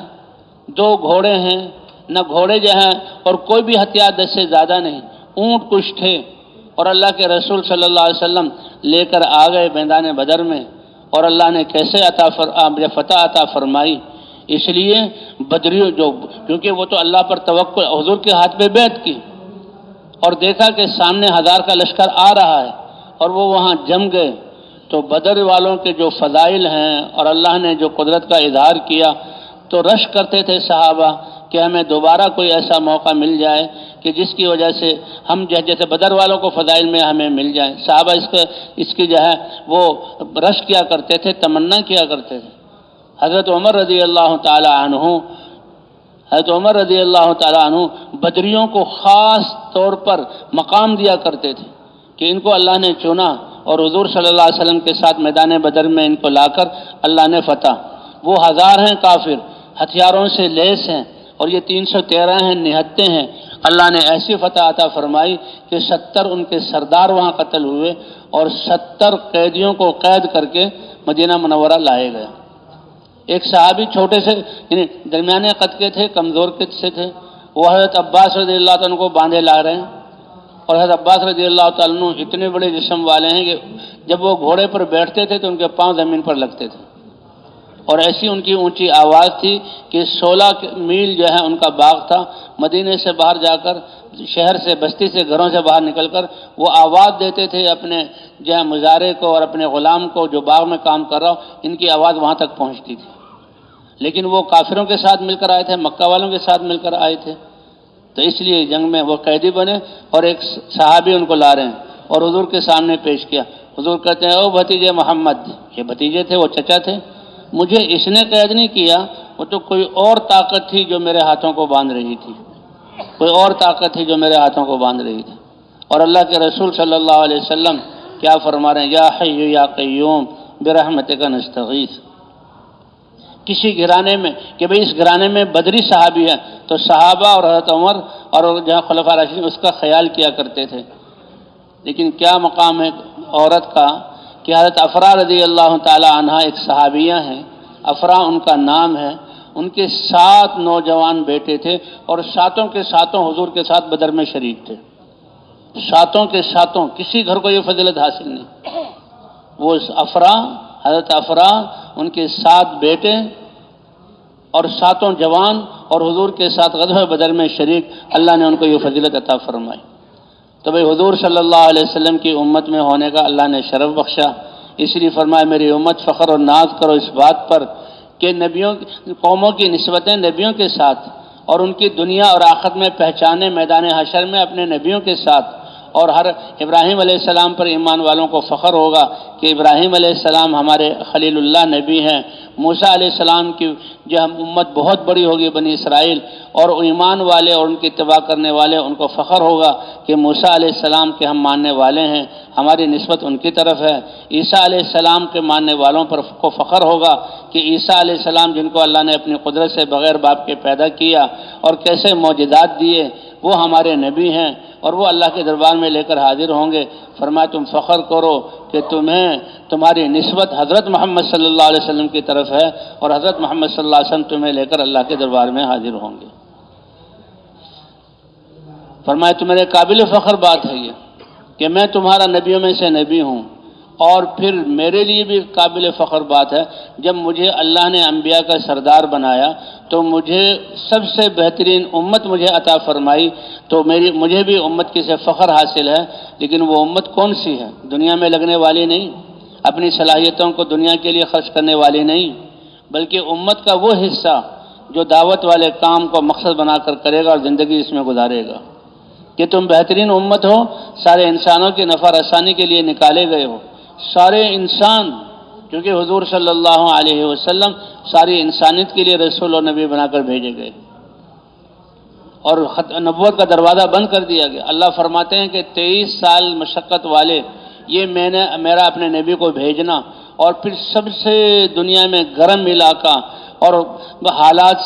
فقر و فاقے والا علاقہ اور سب سے بڑی بگڑی ہوئی انسانیت میں اللہ فرماتے ہیں ہم نے کائنات پر احسان کیا کہ حضرت محمد صلی اللہ علیہ وسلم کو ایسے لوگوں میں بھیجا۔ حضور صلی اللہ علیہ وسلم کے یہ 23 سال کس حال میں گزرے؟ تو ختم نبوت کی وجہ سے اللہ نے وہ محنت اس امت کو عطا فرمائی اور پوری امت کو عطا فرمائی۔ پوری امت ذمہ دار ہے پوری انسانیت کی، اور امت کا ایک ایک فرد جو ہے ذمہ دار ہے پوری امت اور انسانیت کا۔ تم بہترین امت ہو، سارے انسانوں کے نفع رسانی کے لیے نکالے گئے۔ اے نبی آپ کہہ دیجئے میری زندگی کا راستہ اور مقصد اللہ کی پہچان کروانا، اللہ کے دین کی طرف بلانا، کیونکہ دعوت اللہ کی طرف بلانے میں ایک اللہ کی طرف بلانا اور اللہ کے احکام میں کامیابی بتلانا اور آخرت کی طرف بلانا، کیونکہ آخرت کی طرف ہم جا رہے ہیں، اللہ کی طرف ہم جا رہے ہیں۔ اسے کہتے ہیں اللہ ہی کی طرف دوڑ لگاؤ، بادروا الی مغفرۃ من ربکم وجنۃ عرضها السماوات والارض۔ تو بھئی کتنی بڑی سعادت کی بات ہے۔ انبیاء نے یہ امت مانگی، انبیاء نے اس امت کو مانگا، اللہ نے فرمایا نہیں، یہ امت تو میں نے حضرت محمد صلی اللہ علیہ وسلم کو عطا فرمائی۔ اور ہزار صحابہ کرام رضوان اللہ علیہم اجمعین، ان کو اللہ نے حضور صلی اللہ علیہ وسلم کی صحبت کے لیے چھانٹا، اور وہ جو ہے حضور صلی اللہ علیہ وسلم پر ایمان لائے اور آپ سے اس دین کو اور علم کو حاصل کیا اور امت تک پہنچایا۔ یہ ہجرت کے 10 سال جو حضور صلی اللہ علیہ وسلم کے مدینہ منورہ میں ظاہری طور پر تو مدینے والے باغات کا نقشہ تھا، اور وہ ان سے یعنی اپنے گھر کا جو ہے کام پورا نہیں ہوتا تھا، اور اس مہاجرین کے آنے کے بعد خرچے زیادہ ہو گئے اور حضور صلی اللہ علیہ وسلم نے دنیا کی محنت کو کم کرا دیا۔ لیکن قربان جائیں اللہ نے کیسی برکتیں عطا کی۔ مدینہ میں ہوتے ہوئے 10 سال میں حضور صلی اللہ علیہ وسلم نے، ایک روایت میں 120 آتا ہے، 120 سفر صحابہ کے کروائے، 100 بھی آیا ہے، لیکن 80 تو اس میں کسی کا اختلاف نہیں، 80 سفر کیے، باقی چھوٹے موٹے سفروں کو ملا جائے تو 100 بن جاتے ہیں، اور چھوٹے سفروں کو ملا جائے 120، تینوں روایتیں صحیح ہیں، لیکن 80 سفر وہ ہیں کہ جو بڑے سفر تھے۔ اس میں سے 27 سفروں میں خود حضور صلی اللہ علیہ وسلم ساتھ گئے، اور باقی 50 سفروں میں حضور صلی اللہ علیہ وسلم نے صحابہ کو بھیجا اور کہا میں جو رہ جاتا ہوں اپنے ان کمزور اور اپنے ان بیمار اور اپنے عدیم الاسباب ان صحابہ کی وجہ سے جو اللہ کے راستے میں نہیں نکل رہے، اگر میں ہر جماعت کے ساتھ جاؤں تو ان کے دل بیٹھ جائیں گے اور یہ پریشان ہو جائیں گے۔ وہ ہم میں کیا کمی ہے کہ حضور بھی جا رہے ہیں، صحابہ بھی ہر دفعہ جا رہے ہیں اور ہمیں جانے کا موقع نہیں ملتا۔ ان کی دلداری کی وجہ سے حضور رک گئے، ان کی دلداری کی وجہ سے رک گئے۔ اور صحابہ کرام کے لیے، اور صحابہ کرام نکلتے تھے، ان کے گھریلو حالات سفر والے نہیں ہوتے تھے، کہ گھر میں تو چولہا نہیں جل رہا، بچوں کے لیے کھانے پینے کی چیز نہیں ہے، ان کے جسموں پہ لباس نہیں ہے، اور گھر میں ایک دیا، مٹی کا دیا، اور اس میں تھوڑا سا ایک چھٹانک تیل، اور اس میں ایک یہ بتی جو جس کی لو، جس سے ایک تھوڑی سی روشنی، وہ تیل ان کے گھروں میں نہیں ہوتا تھا۔ ان کے گھروں میں چولہا نہیں جلتا تھا کہ پکانے کی چیز نہیں ہے۔ ان حالات میں بھلا نکلنا چاہیے، لیکن اللہ کے رسول فرما رہے نکلو۔ اور صحابہ بھی کیوں کہ صحابہ کے دلوں میں وہ غم حضور والا منتقل ہو چکا تھا کہ انسانیت کہاں جا رہی ہے، کتنا بڑا نقصان کر رہی ہے، اللہ کی زمین پہ ہوتے ہوئے اللہ سے جاہل بن کر غیروں کو شریک کر رہی ہے، اور اللہ کے دین کے ہوتے ہوئے اس جہاں ہدایت سے محروم ہو کر گمراہی، اتنا غم تھا کہ جب ان کو حکم دیا جاتا فوراً وہ اللہ کے راستے میں نکل پڑتے، اور اللہ کی مدد ان کے ساتھ ہوتی تھی۔ نکلنے کے لیے کوئی ترغیبی بیانات نہیں ہوتے تھے، بلکہ الصلاۃ جامعہ، اگلی نماز میں جمع ہو جاؤ، سمجھ جاتے، اپنی جانوں کو ہتھیلیوں پر لے کر اور اپنے توشے دانوں میں جو گھر میں ہے، کسی کے گھر میں جو ہے پنیر کے ٹکڑے ہوتے تھے کہ تھوڑا تھوڑا ٹکڑا کھاتے رہیں گے، کسی کے گھر میں سوکھی روٹی کے ٹکڑے ہوتے تھے کہ پانی کے بھگو کر اپنے کمر کو سیدھا رکھیں گے، کسی کے جہاں گھر میں کھجوریں ہوتی تھی تو وہ کھجوروں کو لے لیا کرتا تھا، کھجوریں بھی ان کی من بھاتا کھا جاتا۔ کسی صحابی کی دین کی محنت میں لگنے کی وجہ سے نہ ان کے گھر میں روٹی کے ٹکڑے ہیں، نہ ان کے گھر میں پنیر کے ٹکڑے ہیں، نہ ان کے گھر میں کھجوریں اسٹاک موجود ہیں، دین کی محنت میں لگنے کی وجہ سے۔ ہاں، جانوروں کے لیے گٹھلیاں پڑی ہیں کھجور کی کہ جس کو دل کر وہ اپنی سواریوں کو دیا کرتے تھے، انہوں نے کہا چلو ان جو ہے گٹھلیوں کو لے کر اللہ کے راستے میں نکلتے ہیں، لیکن اللہ کے راستے سے رک جائیں یہ ان کے دل میں گمان بھی نہیں آتا تھا۔ اسی وجہ سے اللہ نے کہ انسانیت کی ایسی ہمدردی اور اللہ کے امر پر اللہ حضور فرماتے ہیں کہ مجھے پیش کیا گیا، اللہ نے پیش کیا، تہامہ کے پہاڑوں کو سونے کا بنوا لو، اور پھر جہاں تم چلو پہاڑ، یہ نہیں کہ آپ کو پہاڑ پر جا کر سونا نکالنا پڑے گا، یہ پہاڑ جہاں آپ جائیں گے آپ کے پیچھے چلیں گے، آپ جتنا سونا چاہ کر صحابہ کے گھروں کو سونے سے بھر دیں، لیکن اللہ کے رسول نے فرمایا نہیں، یہ دنیا میں خواہشات کا پورا ہو جانا یہ جو ہے کوئی کامیابی والی چیز نہیں ہے۔ فرمایا دنیا میں جو نعمتیں مل گئیں ثم لتسألن یومئذ عن النعیم، وہ تو اتنی احتیاط کرتے تھے۔ دونوں حضرات کا واقعہ ہے، حضرت ابوبکر کا بھی، حضرت عمر کا بھی، کیسے اپنی صلاحیتیں اور سب کچھ فکر دین کی محنت کے لیے اللہ کے راستے میں نکلنے کے لیے لگایا، کام کرتے او بھائی ذرا پانی دے دو پیاس لگ رہی ہے، پانی دے دو پیاس لگ رہی ہے۔ اب وہ پانی جو لانے والے تھے وہ ہمدرد تھے کہ بھئی گرمی کا زمانہ ہے، پسینہ آ رہا ہے، اور ابوبکر دونوں کا واقعہ، اور یہ حضرات کام میں لگے ہوئے ہیں، تو سادہ پانی کے بجائے شہد ملا دیں، تو شہد اس میں ملا دیا، شہد پانی میٹھا بن گیا۔ ہم بھی آج شربتوں پہ شربت چڑھاتے ہیں، بوتلوں پہ بوتلیں چڑھاتے ہیں، کتنی قسم کے کھانا کھاتے ہیں، کبھی احساس بھی ہوا کہ اس کا امتحان دینا پڑے گا؟ کبھی احساس بھی ہوا اس کا امتحان دینا پڑے گا؟ تو جب پیش کیا گیا ان کو مہک پہنچ گئی، جو ہے شہد کی ہاتھ میں نہیں لیا، یہ ہاتھ میں لے لیا، لیکن یہ ہاتھ منہ کی طرف، ہونٹوں کی طرف نہیں جا رہا، بلکہ ہونٹ پھڑپھڑانے لگے اور آنکھیں ڈبڈبا گئیں اور آنسو جاری ہو گئے۔ امیر المومنین، آپ نے پانی مانگا، ہم نے پانی دے دیا اور اس میں شہد ملا دیا،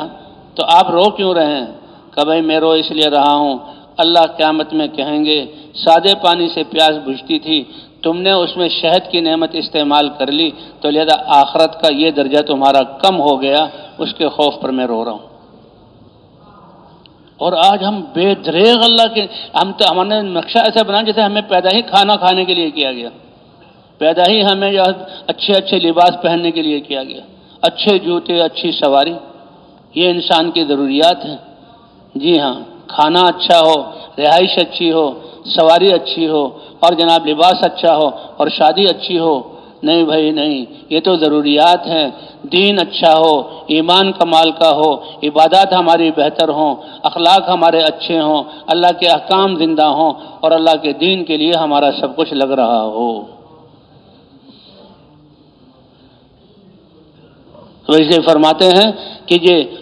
نیت کرنا، اللہ نے تو ایسا معاملہ کہ انما الاعمال بالنیات، تمہارے اعمال کا دار و مدار نیت پر ہے۔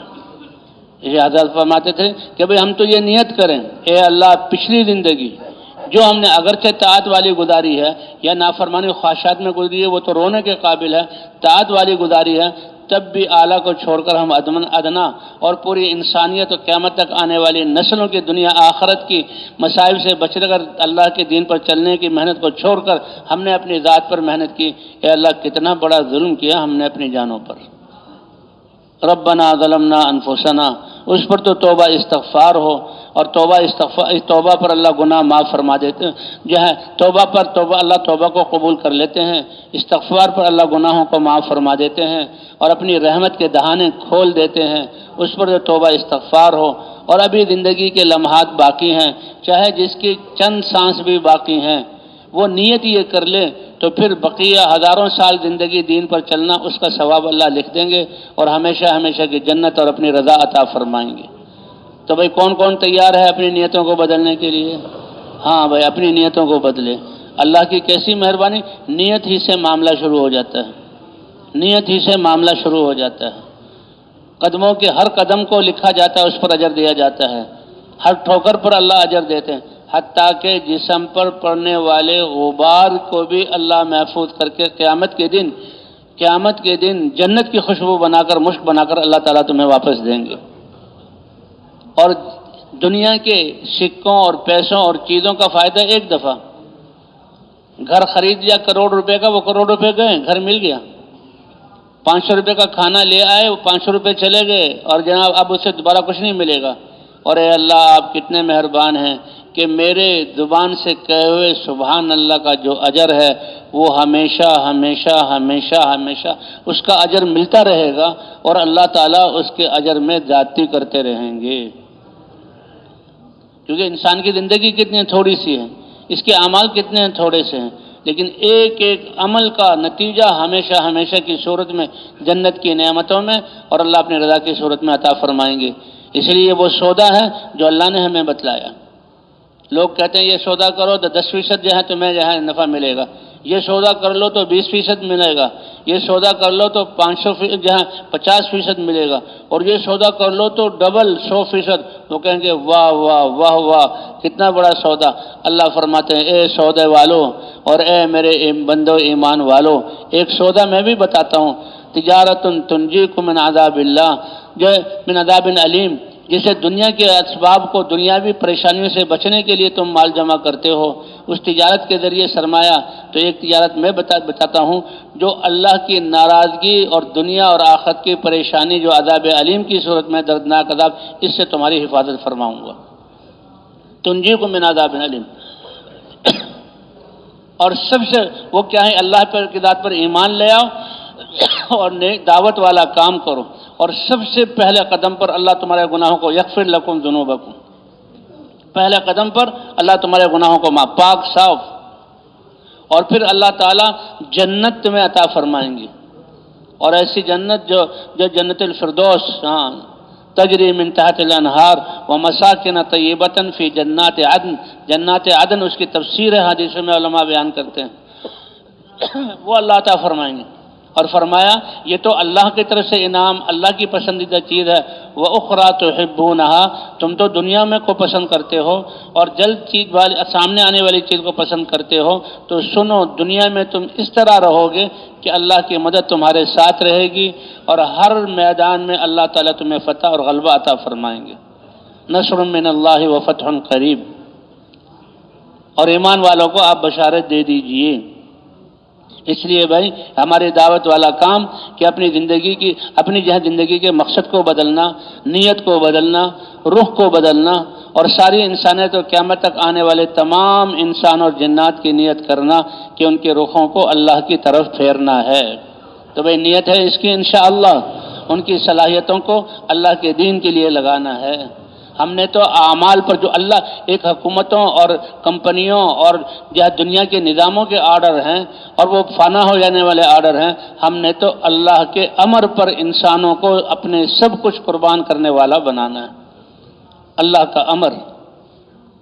تو اس کے لیے بھی جب نیت کر لی تو اللہ ہی ہماری تربیت فرمائیں گے، اے عیسیٰ تمہارے بعد ایک امت ایسی آئے گی، وہ ایمان میں ایسے کمال والے ہوں گی کہ ان کے زندگی کا لمحہ، ہر لمحہ ان کی کامیابی کا، کمائی کا ہوگا۔ اے اللہ وہ کیسے ہیں کہ انسان پر دو ہی حال آتے ہیں، خوشی کے آنے پر ان کا دل بھی اللہ کی طرف متوجہ، اللہ کے شکر میں لبریز ہوگا، ان کی زبان سے بھی اللہ کی شکر کے کلمات نکلیں گے، اور اس کی زندگی کی صلاحیتیں بھی اس نعمت کے تقاضوں کو پورا کرنے میں لگیں گی۔ یہ ہے پورا شکر۔ ہم نے کہا الحمدللہ، چلو جی الحمدللہ یہ بھی بہت بڑا ہے، لیکن دل میں احسان بندی، زبان سے اللہ کی شکر کے کلمات، چہرے پر اللہ کی نعمت کے آثار خوشی کی صورت میں، اور صلاحیتوں کو اس کے لیے لگانا، اس جو نعمت دی ہے اس کے جو تقاضے ہیں اس کو، اب ایمان کی دولت دی، اس کا تقاضا کیا ہے کہ اپنی زندگی کو تقوی والا بنائیں، خواہشات سے ہم نکل جائیں، حضور صلی اللہ علیہ وسلم کی امت میں ہونے کا شرف بخشا ہے، تو اس نعمت کا تقاضا کیا ہے؟ اپنی زندگیوں کے سودے کریں اور اس کو اللہ کے دین کو زندہ کرنے کے لیے لگائیں، یہ ہے شکر۔ اور اے عیسیٰ، وہ صبر پر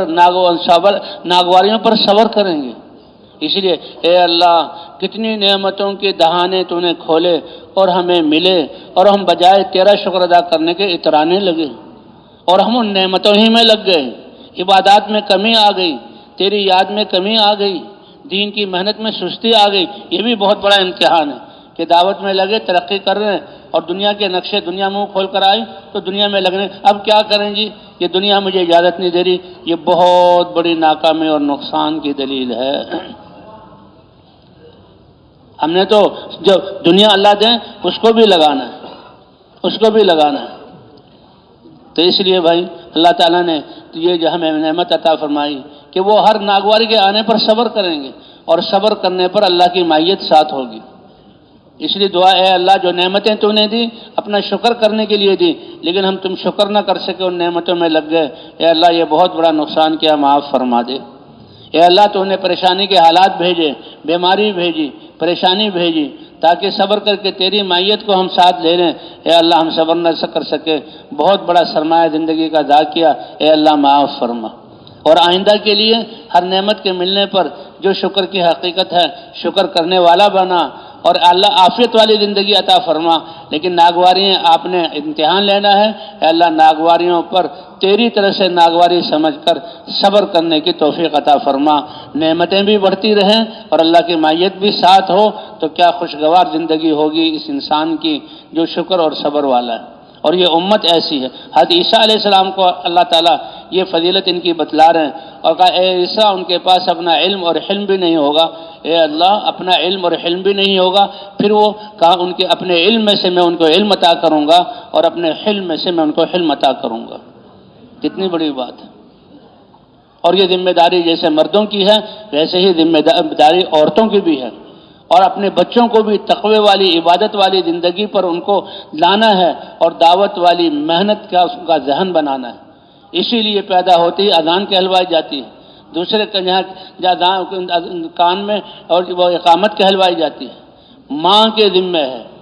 کہ بچے کے جب احساس کی عمر میں آئے اور بچہ بھوک اور پیاس اور جو ہے وہ جو بیماری کی شکایت کرے تو بتلائے، اے بیٹا، اے بیٹی، اے میرے بچے، یہ بھوک پیاس اور یہ بیماری یہ بھی اللہ کی طرف سے ہے، اور ان چیزوں سے عافیت دینے والی ذات بھی کس کی ہے؟ یہ ماں اور باپ کا پہلا سبق ہے جو بچے کے دل میں بٹھایا جائے، اسی پر ایمان کی بنیاد پر اس کی، کہ جب وہ پہلی نماز وہ اس پر فرض ہو اور وہ سمجھ جائے کہ میں بالغ ہو گیا، غسل کرے، فرض نماز پڑھنے جائے، ایسی نماز فرشتے لے کر جائیں کہ اللہ خوش ہو جائے کہ میرے بندے اور بندی نے اس بچے کو کیسی نماز، پہلی نماز اس کی خشوع و خضوع والی۔ اور بچوں کو یہ سمجھانا کہ تم تو حضور صلی اللہ علیہ وسلم کی امت میں ہو۔ تو اس کے لیے جب ارادہ کیا ہے تو اس ارادے کی نشانی ہے کہ سب سے پہلے تو یہ اس مجمع میں ایسے ساتھی جن کے اب تک 4 مہینے نہیں لگے، کہ 4 مہینے اس وقت میدان میں آ کر ان دعوت والے اعمال کو سیکھنا اور پھر زندگی کو اس پر ڈھالنا، تو وہ تو 4 مہینے کے لیے اپنے آپ کو پیش کریں۔ کون کون تیار ہے بھائی؟ کون کون تیار ہے؟ کھڑے ہو جائیں، کھڑے ہو کر ہمارا قدموں پر کھڑے ہونا، اللہ کے سامنے پیش کرنا، جو ہمارے بس میں ہے وہ ہم پیش کر دیں، پھر اللہ اپنی رحمت اور قدرت سے جو اللہ کے خزانوں میں ہے اس کے اعتبار سے اللہ قبولیت عطا فرمائیں گے۔